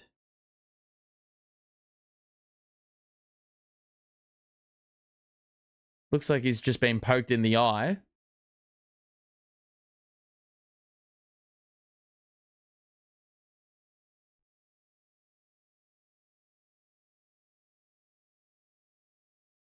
It's pretty subtle, but it's probably there. Turner's just invaded the sensitive area. Looks like there's going to be a review for a hostile play, but I don't think there's going to be anything to worry about there for Myles Turner. So will be Nets basketball. I think that's certain, but as to the severity of it all, I mean, I don't think it's going to get upgraded. I'd be very surprised if it does.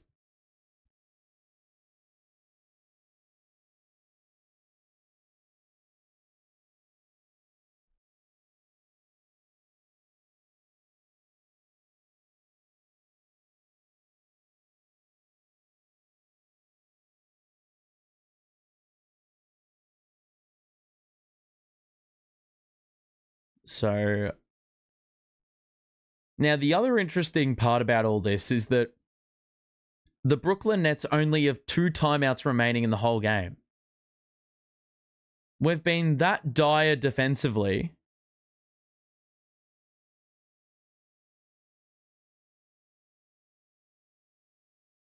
We've been that dire defensively that Geordie's had to call that many timeouts.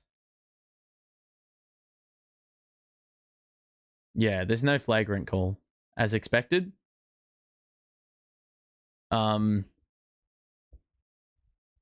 Yeah, but the Nets only have, with the 2 timeouts remaining, are probably gonna, like, they're gonna need to back their playing personnel, because any potential runs that the Pacers go on from here on out, I mean, there's gonna be like no opportunity to stop the bleeding,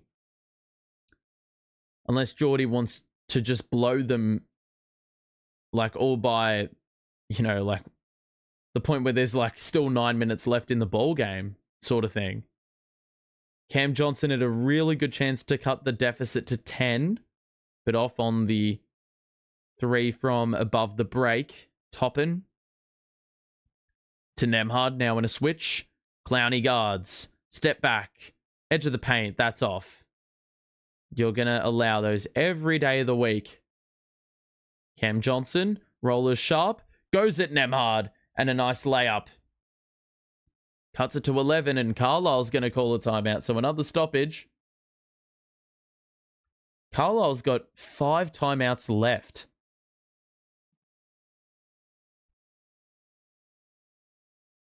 And that's only of the 2. Carlisle's going to use one.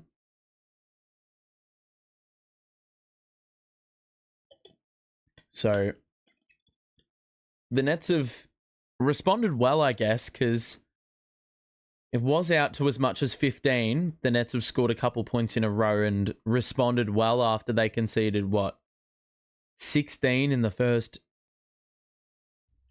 chunk of time. Ever since the bench has come in, things have not looked as fluent for Indy. I mean, without Halliburton, they do look like a completely different team. I mean, just to give you a little bit of insight, Pacers have been stuck on 79 for... Sorry, they've scored 5 points in the last 4 minutes. And have been held scoreless for nearly 2. But the Nets are hanging around, man. They're definitely going to give the Pacers a bit of a run for their money in the fourth quarter, I do feel. They may fall away and end up losing by 17, and it'll all be rosy fields for Indy, but I feel like the Nets are going to get it to within 5 at some point. Especially with this bench for Indiana. I just have a bit of a feeling. Walker's in the game for Indiana. And here he is letting it fly from the outside. It's off. Dyer on the rebound. Here's an opportunity to cut it down to single figures. Dyer on the roll. He's got open men everywhere. Oh my goodness. What a pocket pass by Dayron Sharp. The bouncer. That had me fooled. I thought he was going to the corner, but that proved to be a decoy. And Watford snuck in behind the Indiana defense. Mathurin nearly lost the ball. Toppin thought about the 3. Drive in. Lewis does well and forces the miss. Nets can run now. Lewis. Oh my God, he's going to pull up for 3. Don't tell me. It's off. Well short. Rebound for McConnell. Probably not right the one and done. Mathurin the reverse. And that's nice. Going downhill. The Nets had no answer. Johnson's going to go early in the clock. The Pacers cram the paint. Watford doesn't shoot the 3. Dayron's now got it in the block. Beautiful feed. Bullet feed. Lewis. No good on the 3. So a couple good opportunities for Max Lewis to get this deficit down. Mathurin is fouled. And it is on the floor. Man, if Lewis hit those 2 threes, I mean, we're within 5, which is sort of crazy to think. Clax is getting ready to return. Siakam onto the floor. Clax needs to be better, man, because he has just been a complete no-show in this game in just about every way. What the fuck are we doing? Claxton, Sharp, and Clowney on the floor at the same time. With Cam Johnson and Trendon Watford. I mean, that is the tallest lineup I've seen. What? What the fuck do you want us to do there? Clowney is standing still and has been hit with the personal foul.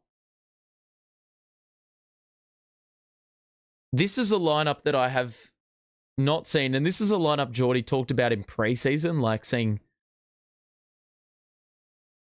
big man ball.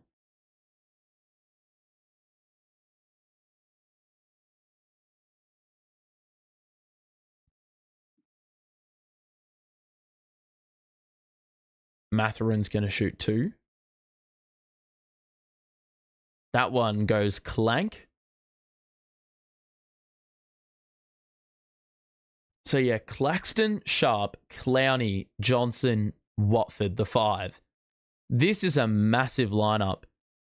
Watford plays taller than his position would suggest. Johnson even is a facilitator, and then you've got all the bigs. Clowney playing the 3. I mean, he's played the 5 position at times. God, this is going to be interesting to see what sort of offense the Nets are running. Dayron's playing the 4. Claxton, Clowney, takes a dribble, drives inside, shoots short on the runner. Oh my God. Another foul. Sharp will pick it up, trying to go for that steal after the miss. And it looks like Dayron is going to end the big man experiment, or Geordie's going to end the big man experiment by sending Dayron to the bench. Keon Johnson returns. Will the defense, or will the players step up on the defensive side? McConnell accelerates, reverse, delicious angle. But my God, that's a little bit too easy. We didn't even prevent the drive one bit whatsoever.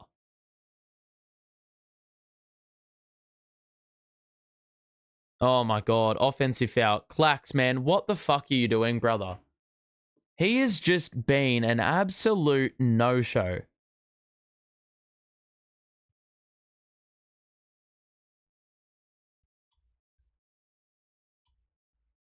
So, little over 2 minutes to play here in the third. It's 14.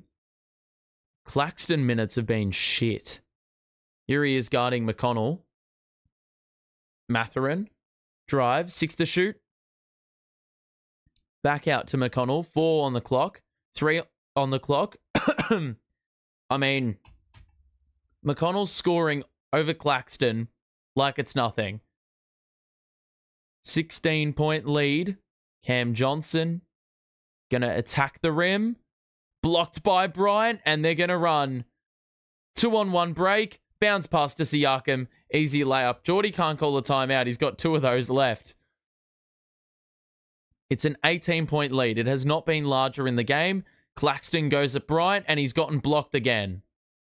Lad, what the fuck is he doing? He's getting locked up by every single big. Mathurin's going to pull from way downtown, and that is probably a little bit egregious. Watford attacks. That pass was a little bit scary, as McConnell anticipated. Oh my God, Watford with a ridiculous take.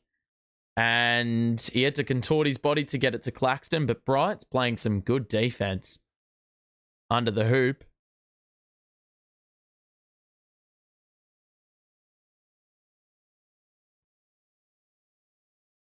So, 18-point lead.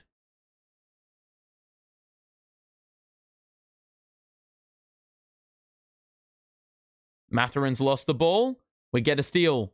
Got to run. Have the numbers. Johnson takes it in. Clowney's got an open corner look. You've got to convert those if you have that spare in the corner, which we didn't. And the Nets have, well, limped to their total. They have not scored in 4 minutes. They got it down to about 13.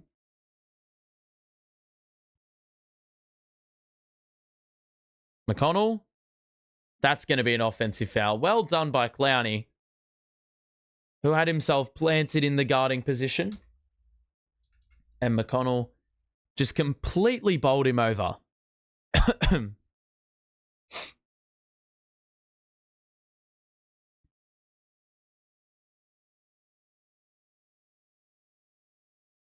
So, 18-point game. 10 seconds on the clock for the Nets to work with. I don't know why I said with. As if I was like smelling something. 6.4 on the clock here. Foul to give the Pacers had. They've gone and scored the last 9 points. It got down to 9. Have not ended the quarter strongly at all. Brooklyn need a make to just be within reach. Watford gonna trigger in. Looking for Cam Johnson. We go to Claxton instead. Oh my fucking life. Off the ball offensive foul. You're taking the fucking piss, bro. Oh my god. That's just fucking pathetic. Let's have a look. Where's the foul? What? Oh my god. How have they called that on him? Are you kidding me?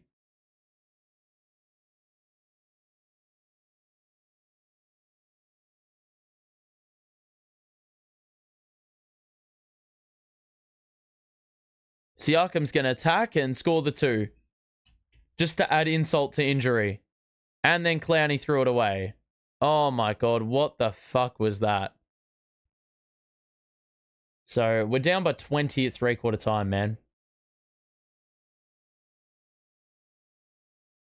So, we've gone out and scored 18 points in that third quarter. They've scored 29 and almost just put this game to bed in 1-11-0 run.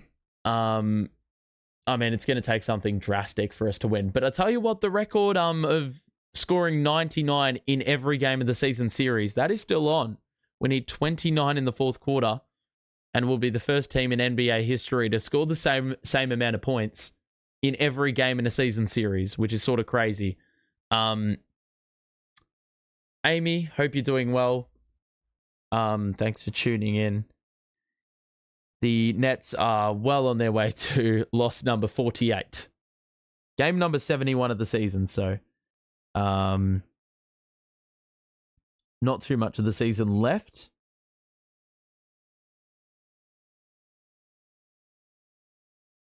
All right.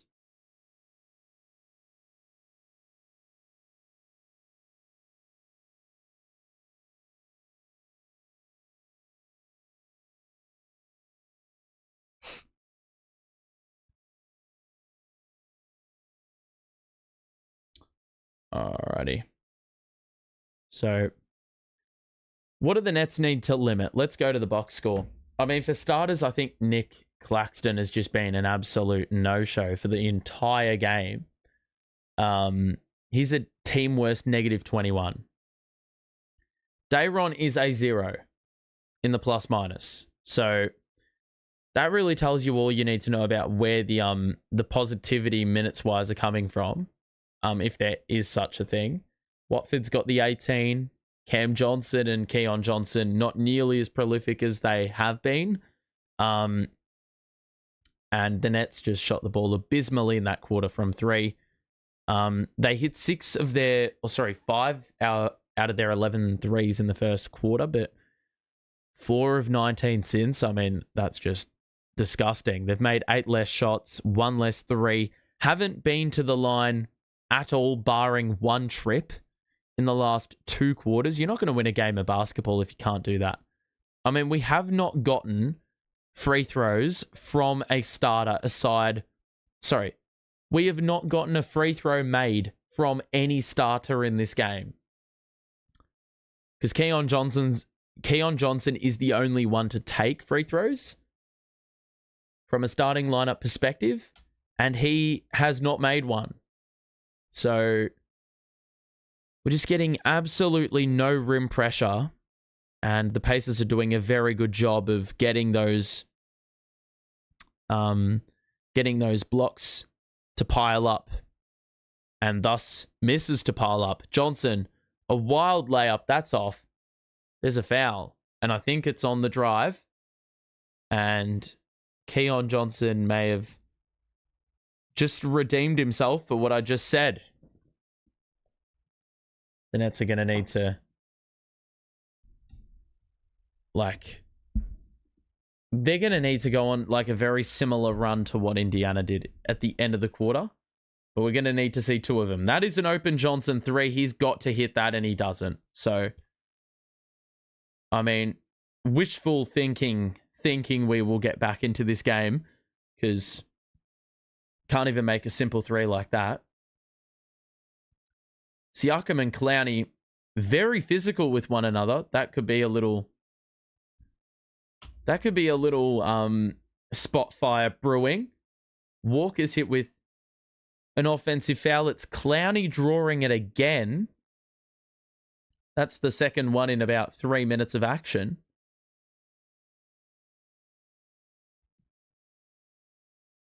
So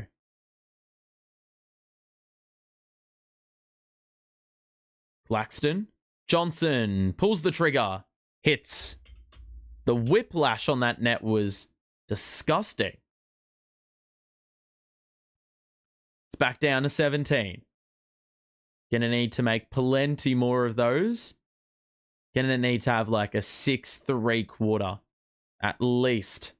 Bryant. That three goes clank. Nets get the rebound. Gotta go early. Johnson, the cross. McConnell goes for the steal. Isn't successful. The Nets still have the ball. Cam Johnson with 11 to shoot. Gets the high screen set. Shovels to Claxton. And he's blown the dunk. It'll be 2 free throws. He's been missing all game. But he's going to get a couple looks here at the line.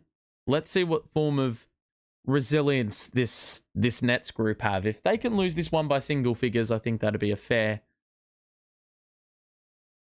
Oh, well, I think it'd be a very good result for a team who's found themselves down and with the lead increasing multiple times over, but they've responded well when that's occurred. Looks like there's wholesale changes here.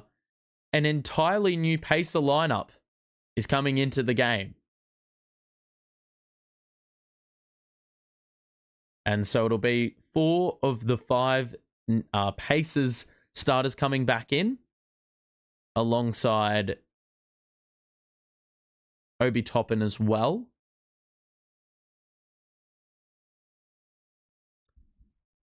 So 16-point game with Claxton making the first and him missing the second.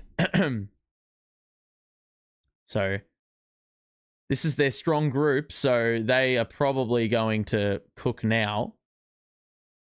Toppin out to Halliburton. Johnson nearly got a hand in. Toppin the drive, lost the ball. Clowney gets the steal, and he was fouled in the backcourt. So Nets forcing a couple of stops early in this fourth quarter, which is a good sign.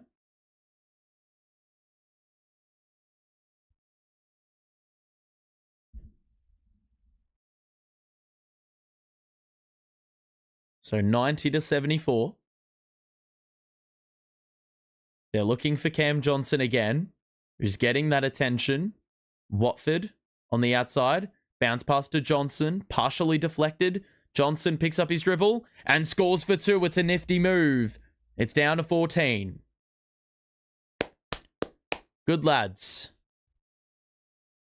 Nembhard, knock away.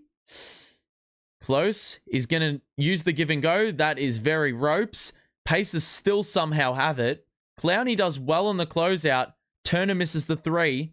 And the Nets get another rebound. Johnson's going to attack. Finger roll. And the Pacers are going to call a timeout. The Nets have scored 8 quick ones here in this fourth quarter. And that is much better by the Nets. They are forcing the Pacers into a few extra passes, sort of killing off the rhythm that they would usually have with that early offense they love to play. And sort of killing the rhythm off a little bit. Getting back into this game, which you love to see.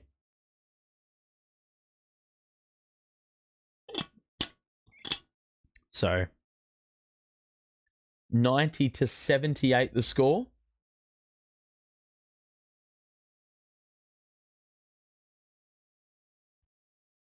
And so, yeah, the Nets have started very, very encouragingly in this second half,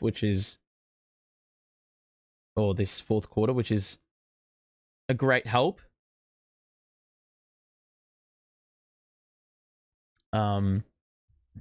Sort of liking what I'm seeing out the gate. It really is just as simple as getting stops. I just think the defense was pretty lackluster for the first 3 quarters, conceding 90. But to hold them to no score in the last 3 minutes, great encouraging signs for sure. So deficit down to 12. Of course, the Nets have a long way to go in their comeback. But that being said, they've just got to break it down into almost three separate 7-0 runs, and they are well and truly right there with Indiana. The problem is that they have allowed runs to Indiana multiple times in this match. I mean, let me just have a quick look at... I'm trying to think. I don't know where I'm looking. Oh. Real. That is a great app for sports scores. So we've gone on an 8-0 run, but the Pacers have gone on a 15-4 run in the second. A 13-2 run bridging the second and third quarters. And they also went on an 11-0 run to end the first quarter. So they've almost had a run in every single quarter. And when you combine all that, it's a 33-point advantage in 3 separate runs. So those have been highly damaging. But the Nets have responded well. And it's only a 12-point deficit. An 8-0 run in the last 2 minutes has given the Nets a bit of a sniff here, bit of life. Nembhard out to Halliburton, picks up his dribble. Nembhard the drive behind the back. He's going to shoot a tough step back 2. It's off. Nets get another board. And Watford's going to slow the tempo just a little bit. Claxton top of the key.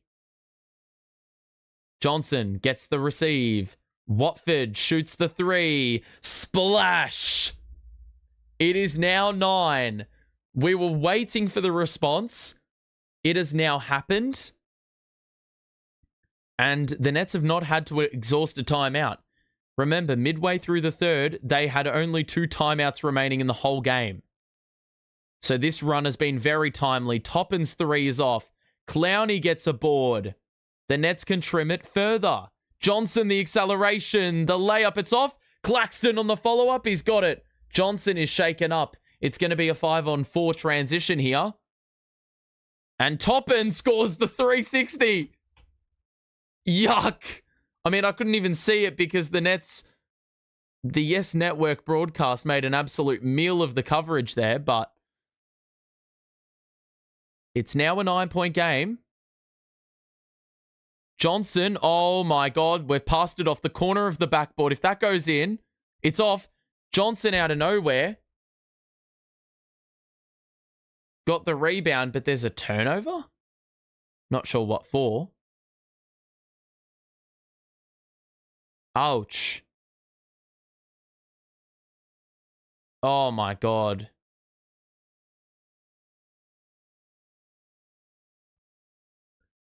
Man, the Nets just fell asleep on that top and dunk.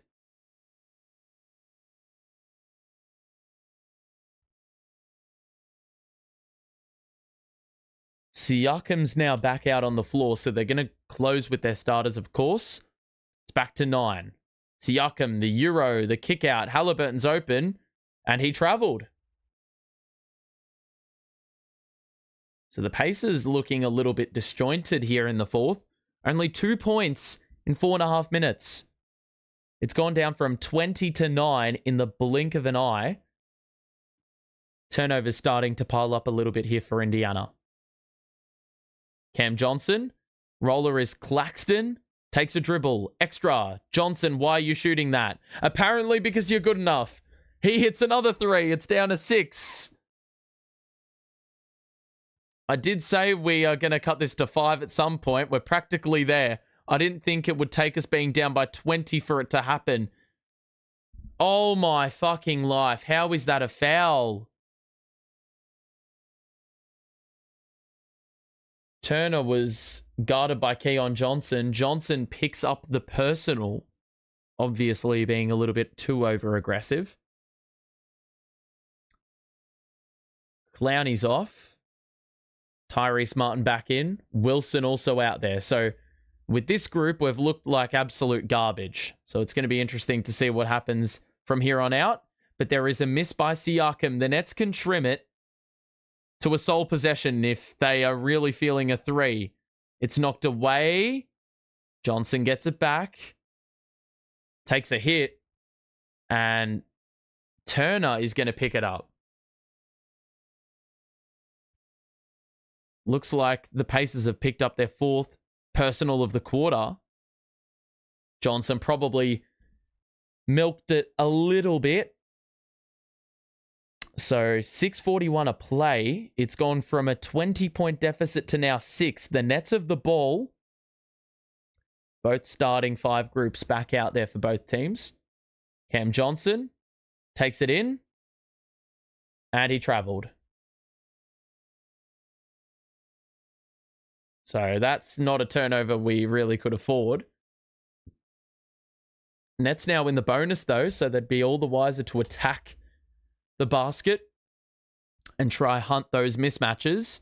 Halliburton's blitzed and he's nearly turned it over. Straight to Wilson. Oh my God, and then we have forced a turnover. A wayward pass, which was too high for Nembhard. That's a good press there by Wilson, as the Pacers were trying to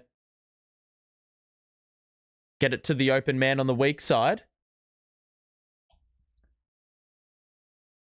Johnson to Claxton in the middle. 6 minutes to play. Cam Johnson to Wilson. 3 ball. Nope.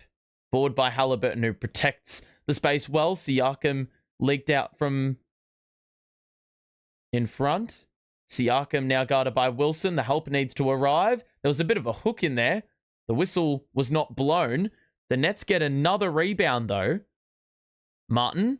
Johnson's got an open 3. Oh, it's off. Wilson nearly got the board. Pacers leak out. Halliburton's going to shoot a 3. And that one's also off. Oh my God. We nearly stood on the sideline getting that board.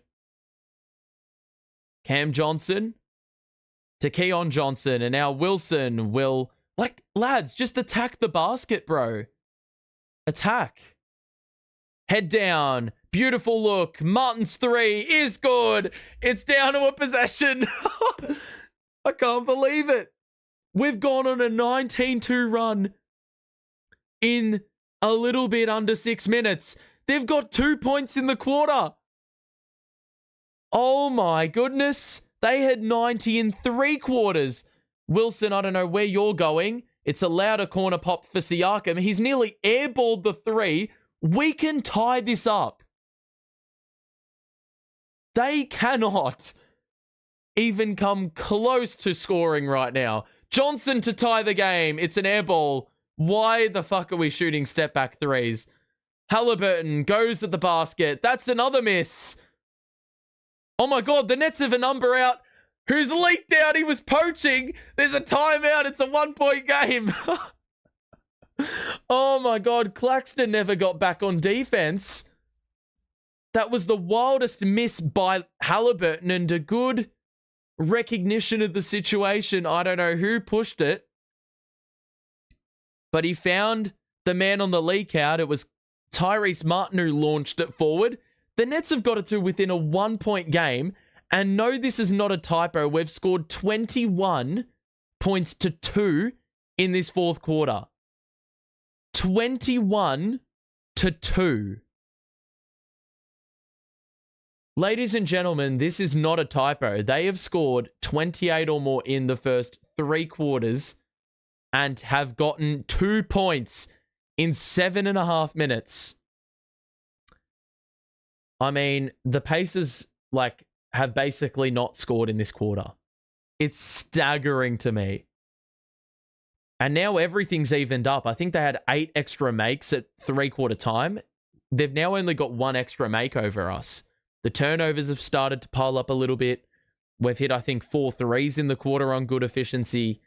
Really, I mean, we haven't had the craziest offensive quarter, but the defense has helped. I mean, they've missed a lot of open shots. Those shots that were falling in the first 3 quarters, I mean, that's just disappeared off the face of the earth. They just cannot make a bucket for dear life. And this has just occurred out of nowhere. Johnson squared have combined for 30, 15 each. Wilson's got the 13. Claxton and Martin getting busy. And Trendon Watford quietly scored 21 off the bench. So, good shift by him as well. But man, this is quite remarkable. This is quite remarkable. I did not expect us to just... Look, I expected us to maybe fight back in the fourth quarter, but I didn't expect a comeback as ridiculous as this. It's not often you see a team go cold like this. This is fucking ridiculous. 2 points in 7.5 minutes, ladies and gents. So this has just been a proper fall off by Indy, yet they still lead by 1. Very fortunate too, off the back of having a 20-point lead at 3-quarter time, but still, my goodness.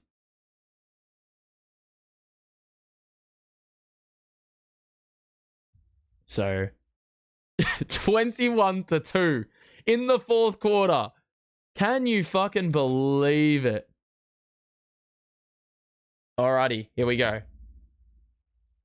So they've got Mathurin back out there for offense because they fucking need it. Little over 4 minutes to play. Can the defense continue to thrive? Mathurin just was left alone in the middle. Complete defensive breakdown. And the good thing is the Nets have not had to use that timeout or a timeout from the middle of the third onwards. They had only 2 timeouts remaining at that time. They have not exhausted one since. Claxton in the middle. Looking. Watford. This is good defense by Mathurin. Watford's going to attack. 2 to shoot, 1 to shoot. He was fouled with .3. The pump fake got Myles Turner up in the air and flailing his arms like a silly salmon. And he's ended up committing the personal. And Watford's made something out of absolutely nothing. He's got to make these, though. The Nets have not been great at the free throw line today. But Watford at the line for his 7th and 8th free throws. 94-92.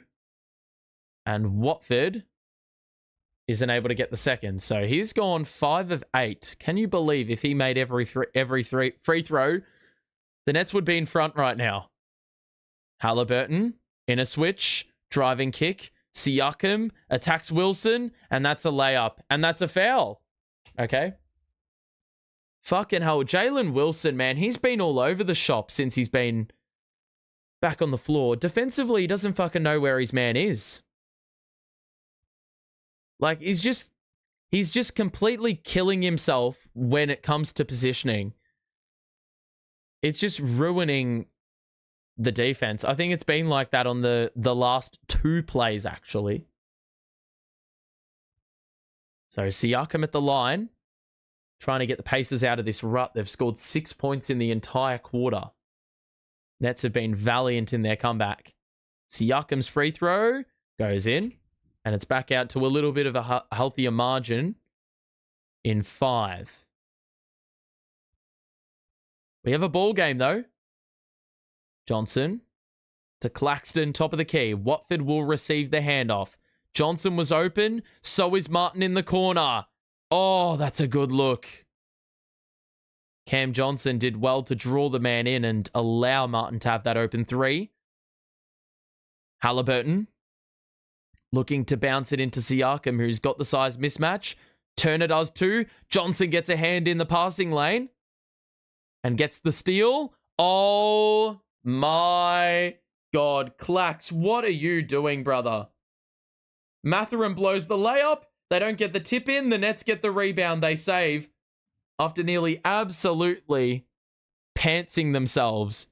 Johnson goes at Turner and protects the space beautifully, scores the flip. So the Nets nearly made a meal out of an offensive possession a possession ago, but they've done well to redeem themselves and make amends. Siakam accelerates, and he isn't able to get enough on that little finger roll, but Cam Johnson fouled on the drive. It will be free throws here. Now, remember what I said maybe a quarter or 2 ago. The Nets have scored 99 in all 3 of the games against Indiana this year. They score 5 more points, and it'll be the first time in NBA history any team has scored the same amount of points in all 4 games of a season series. Quite remarkable, actually. Siakam at the line. Makes the first one. That's a vital free throw to make. Gets it out to a 2-possession game.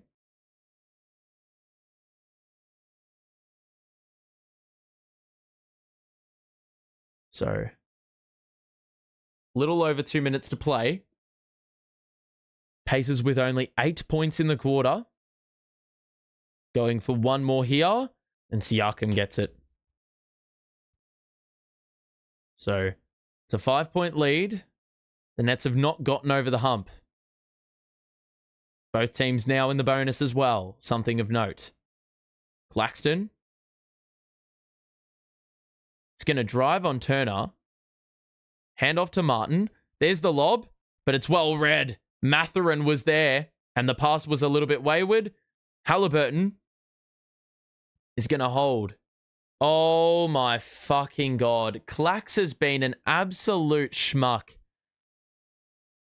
For, turning the ball over on purpose. I'm not saying on purpose, but it looked like it. Being involved in turnovers. Not that he was on the previous play. And then just committing a foul like that is farcical. Geordie may challenge this. He's not going to, though. So, Pacers to get this out to now 7. Man, I think they've scored over half their points in the quarter from the line.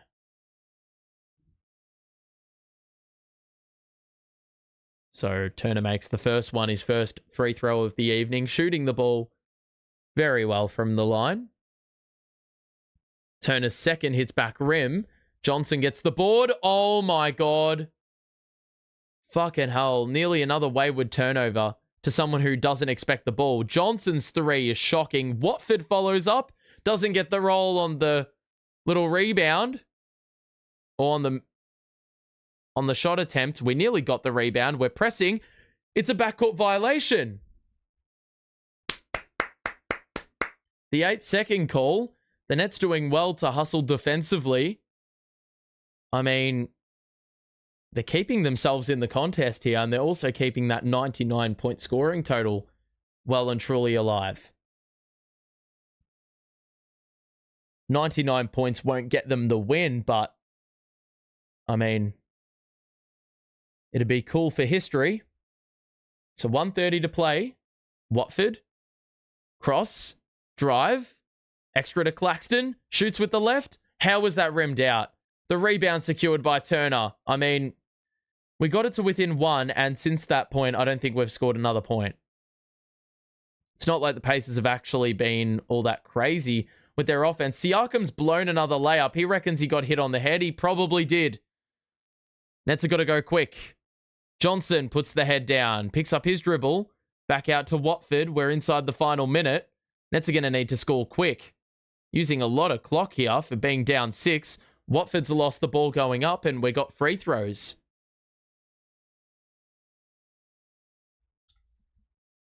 So 50 seconds left in the ball game.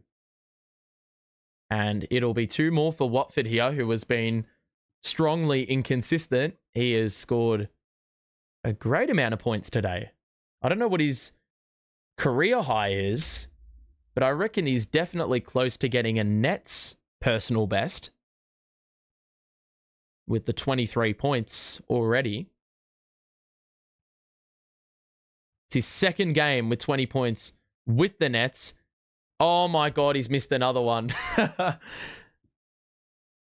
The other 20-point game he's had with Brooklyn was in the month of January last year against Indiana. But it is definitely his career high with Brooklyn. Or, sorry, team high. Halliburton doubled. Siakam, drive in, layup, and gets it to go. The nice little runner, and that's probably going to ice it. Geordie's going to call a timeout. We needed to stop there we needed to stop there if we wanted to make it very interesting, but doesn't look like it. Match fixing of the finest. I think you mean highest level, but like Pacers have gotten some interesting fouls. No lead is safe in the NBA. 90-70 to start the quarter is unreal. Yeah.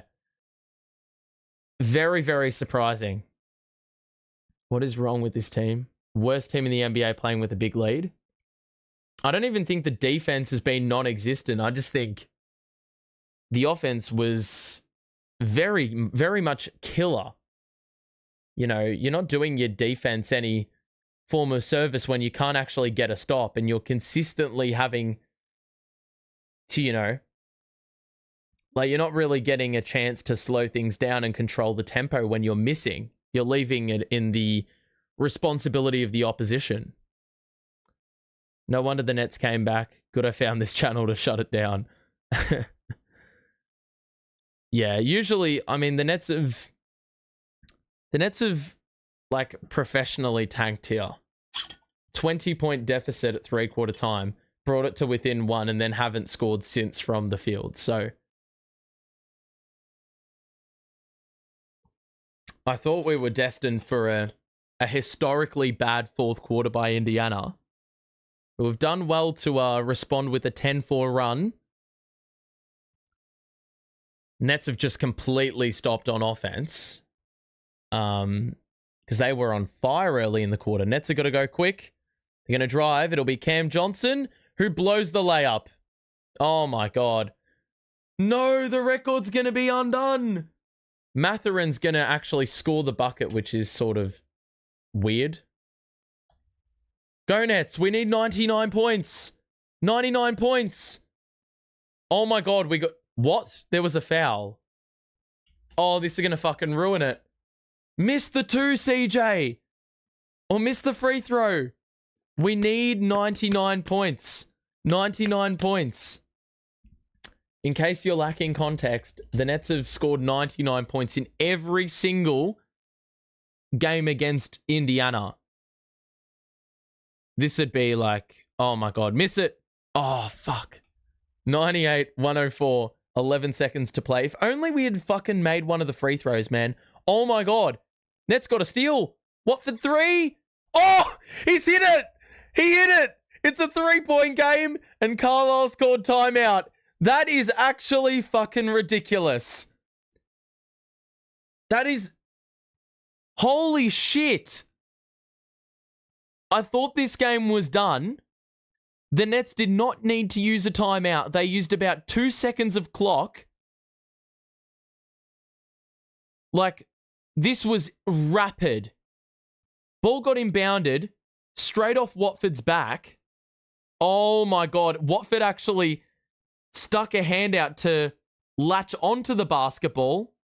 Got it to Martin. It's gone straight back to Watford, and he's just hit an absolute prayer of a three-pointer. Oh my God. Halliburton, you absolute numpty. So they've got 8.1 seconds to not fuck up the inbounds like they did just there. Because if they do, it actually is a potential opportunity for the Nets to do something with it. But the Nets have scored 101 points, which means the record is now it's now done with, unfortunately. Man, the Nets have had 10 games in a row where it's been decided by under 10 points. That's never happened, or it's never happened more in franchise history. So I believe it's counting today.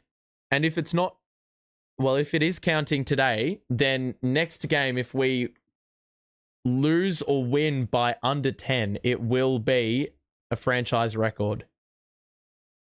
So 8 seconds left. The Pacers can advance the ball, which they didn't have the luxury of on the previous inbounds.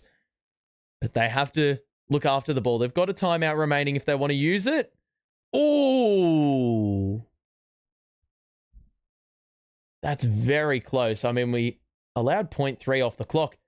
Is that going to be like... I mean, I think that's fucking soft. I almost would have challenged that.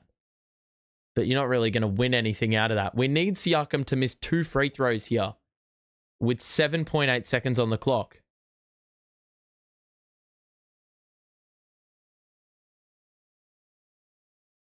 So pressure is on Siakam, no matter how good of a player he is.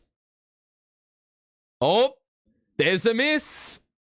The chokers. I mean, if they miss another free throw, the Nets have a timeout remaining. This is miraculous. They had 2 timeouts remaining halfway through the third quarter and still have a timeout remaining in the case that the Indiana Pacers miss this. Pacers getting a few changes made, potentially for defensive purposes. I don't think the Nets are going to necessarily exhaust a timeout if Siakam makes this, but Jordy's going to be walking out onto the court if they miss and we get the board. We need to get the board, though. Here we go. Oh, he got the roll, the lucky bastard. We're not going to use a timeout, which is fucking bold. Going to have to hit a 3. Johnson's going to drive and flush it with 3 seconds. This has got to be some efficient basketball. Carlisle's called a timeout, so it's a 2-point game. The Pacers have used their final timeout. If they can't get this ball in, the Nets have a timeout remaining and can advance the ball. So this game is not over yet. We could potentially steal this game at the end. I mean, this one's not over yet. It's a 2-point game. Keon Johnson with the acceleration to the basket in quick time, but I'm very interested to see what the Nets do with these 3 seconds. Can we get a steal? And can we reel the ball in time to get another opportunity using that timeout? I'd almost go for the win. If we have an opportunity to go for the win, you go for the win. It's going to take a bit of fortune here, though.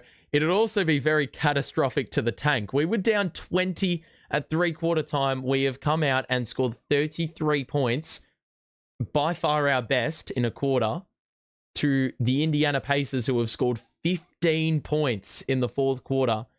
And granted, they scored only 2 in 7.5 minutes. So the last 4 minutes has helped them out greatly. Let's see. The Pacers need to be fouled immediately if we don't force the steal. They don't have a timeout remaining, so if there's a 5-second call, or if there is threat of it, they won't have anything to bail them out. Here we go. Got to get it in. What? Oh my God, Mathurin fucking got decked and Geordie's going to challenge it, I reckon. Is Geordie going to challenge? Fucking challenge it, Geordie. Oh, this is such a predicament. We've got a challenge. Oh, that's going to be a foul. No, he's fucking... He has flopped. He has flopped. There was a hold well before that. I would have called the foul then. For that fall over, nothing happened. What? What? Oh, man. Fucking hell. What the hell? So they've got a free throw, which they've made. But they've also got the ball. Now, I think this is our best opportunity to potentially steal it and have a chance of extending this game. It's got to get inbounded, though, and it does. And Mathurin's going to get fouled. So Tyrese Martin has not done a great job there with the fouling, but I honestly reckon we would have had a chance of winning that. The only thing that would have been the undoing is that the foul happened a long time before. Lot of physicality. So the fall wasn't created by contact. It was a flop, but there was contact prior. And Mathurin's going to ice the game there with a make. So, man, the Nets were very, very close to forcing the 5-second call, but I think Geordie's just going to use his final timeout for shits and gigs. You can't take that one back home. Mathurin's second free throw is good. And it looks like Geordie's just going to call a timeout. So this is going to take an absolute miracle. Granted, I don't think you can do anything with 1.9 seconds on the clock. We're going to run out of time. It takes 2 seconds for a three-pointer to be in the air. So I think this one's done, but regardless, I mean, this is a great shift by the team.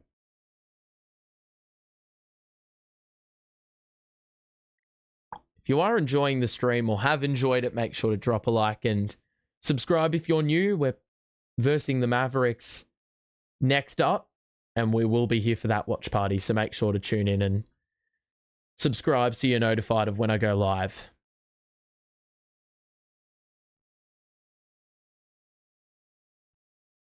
So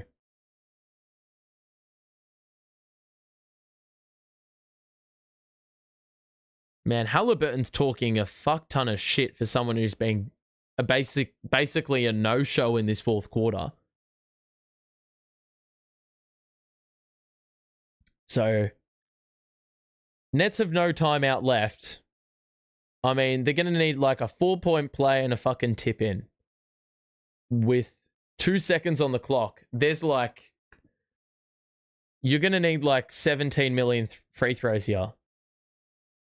There's a bit of chatter between Halliburton and Watford. Inbound to Johnson. Fall away 3. Clock expires. We miss the 3. And that is the ball game. The game ends with, well, the Nets putting up an absolutely brilliant fourth quarter performance, but unfortunately not able to undo what damage they had done in the third quarter where they got outscored by 11. So fourth quarter's done. The Pacers nearly blew it. Watford and Halliburton are doing a lot of chit chat here. I don't know what the talk is about. I think it's all done with, but I don't know what the conversation is about. I hope like the presser, because I think Watford's probably gonna get a press conference for his performance. They usually put the better players up front to face the media. I hope they ask that sort of question. They probably won't because it's not really basketball related. But in the end, the Nets made a real game out of it after they looked completely done and dusted. Cam Johnson ended with the 20 points and a near double-double. Another 20.10 rebound game was on the cards momentarily. Tyrese Martin with the 5 dimes, but a couple costly mistakes in the end. He hit 3 threes. Wilson with the 13. Keon Johnson with 17. He hit some big buckets in the second half with Cam Johnson. And Trendon Watford proving to be an absolute gun of a player. If I could refresh my damn screen, I would be able to show you Watford's stat line, but it unfortunately is just not refreshing at all. So you're going to have to take my word for it. He ended with 26 points on 14 shots. Hit 6 of his 10 free throws, so that would have been very, very handy if he converted. But 2 threes made as well. Very good all-round game. And the starters ended up equalizing, later in the contest because the Pacers starting lineup really took control of the game in the first 3 quarters. And that was the big difference. But in the fourth quarter, they nearly coughed it up. And are very lucky that they just had... they came alive early enough to offset the damage. For the Pacers, they got 26 out of Siakam, 22 out of Turner. Halliburton had a prolific first half, but went completely missing in the second half.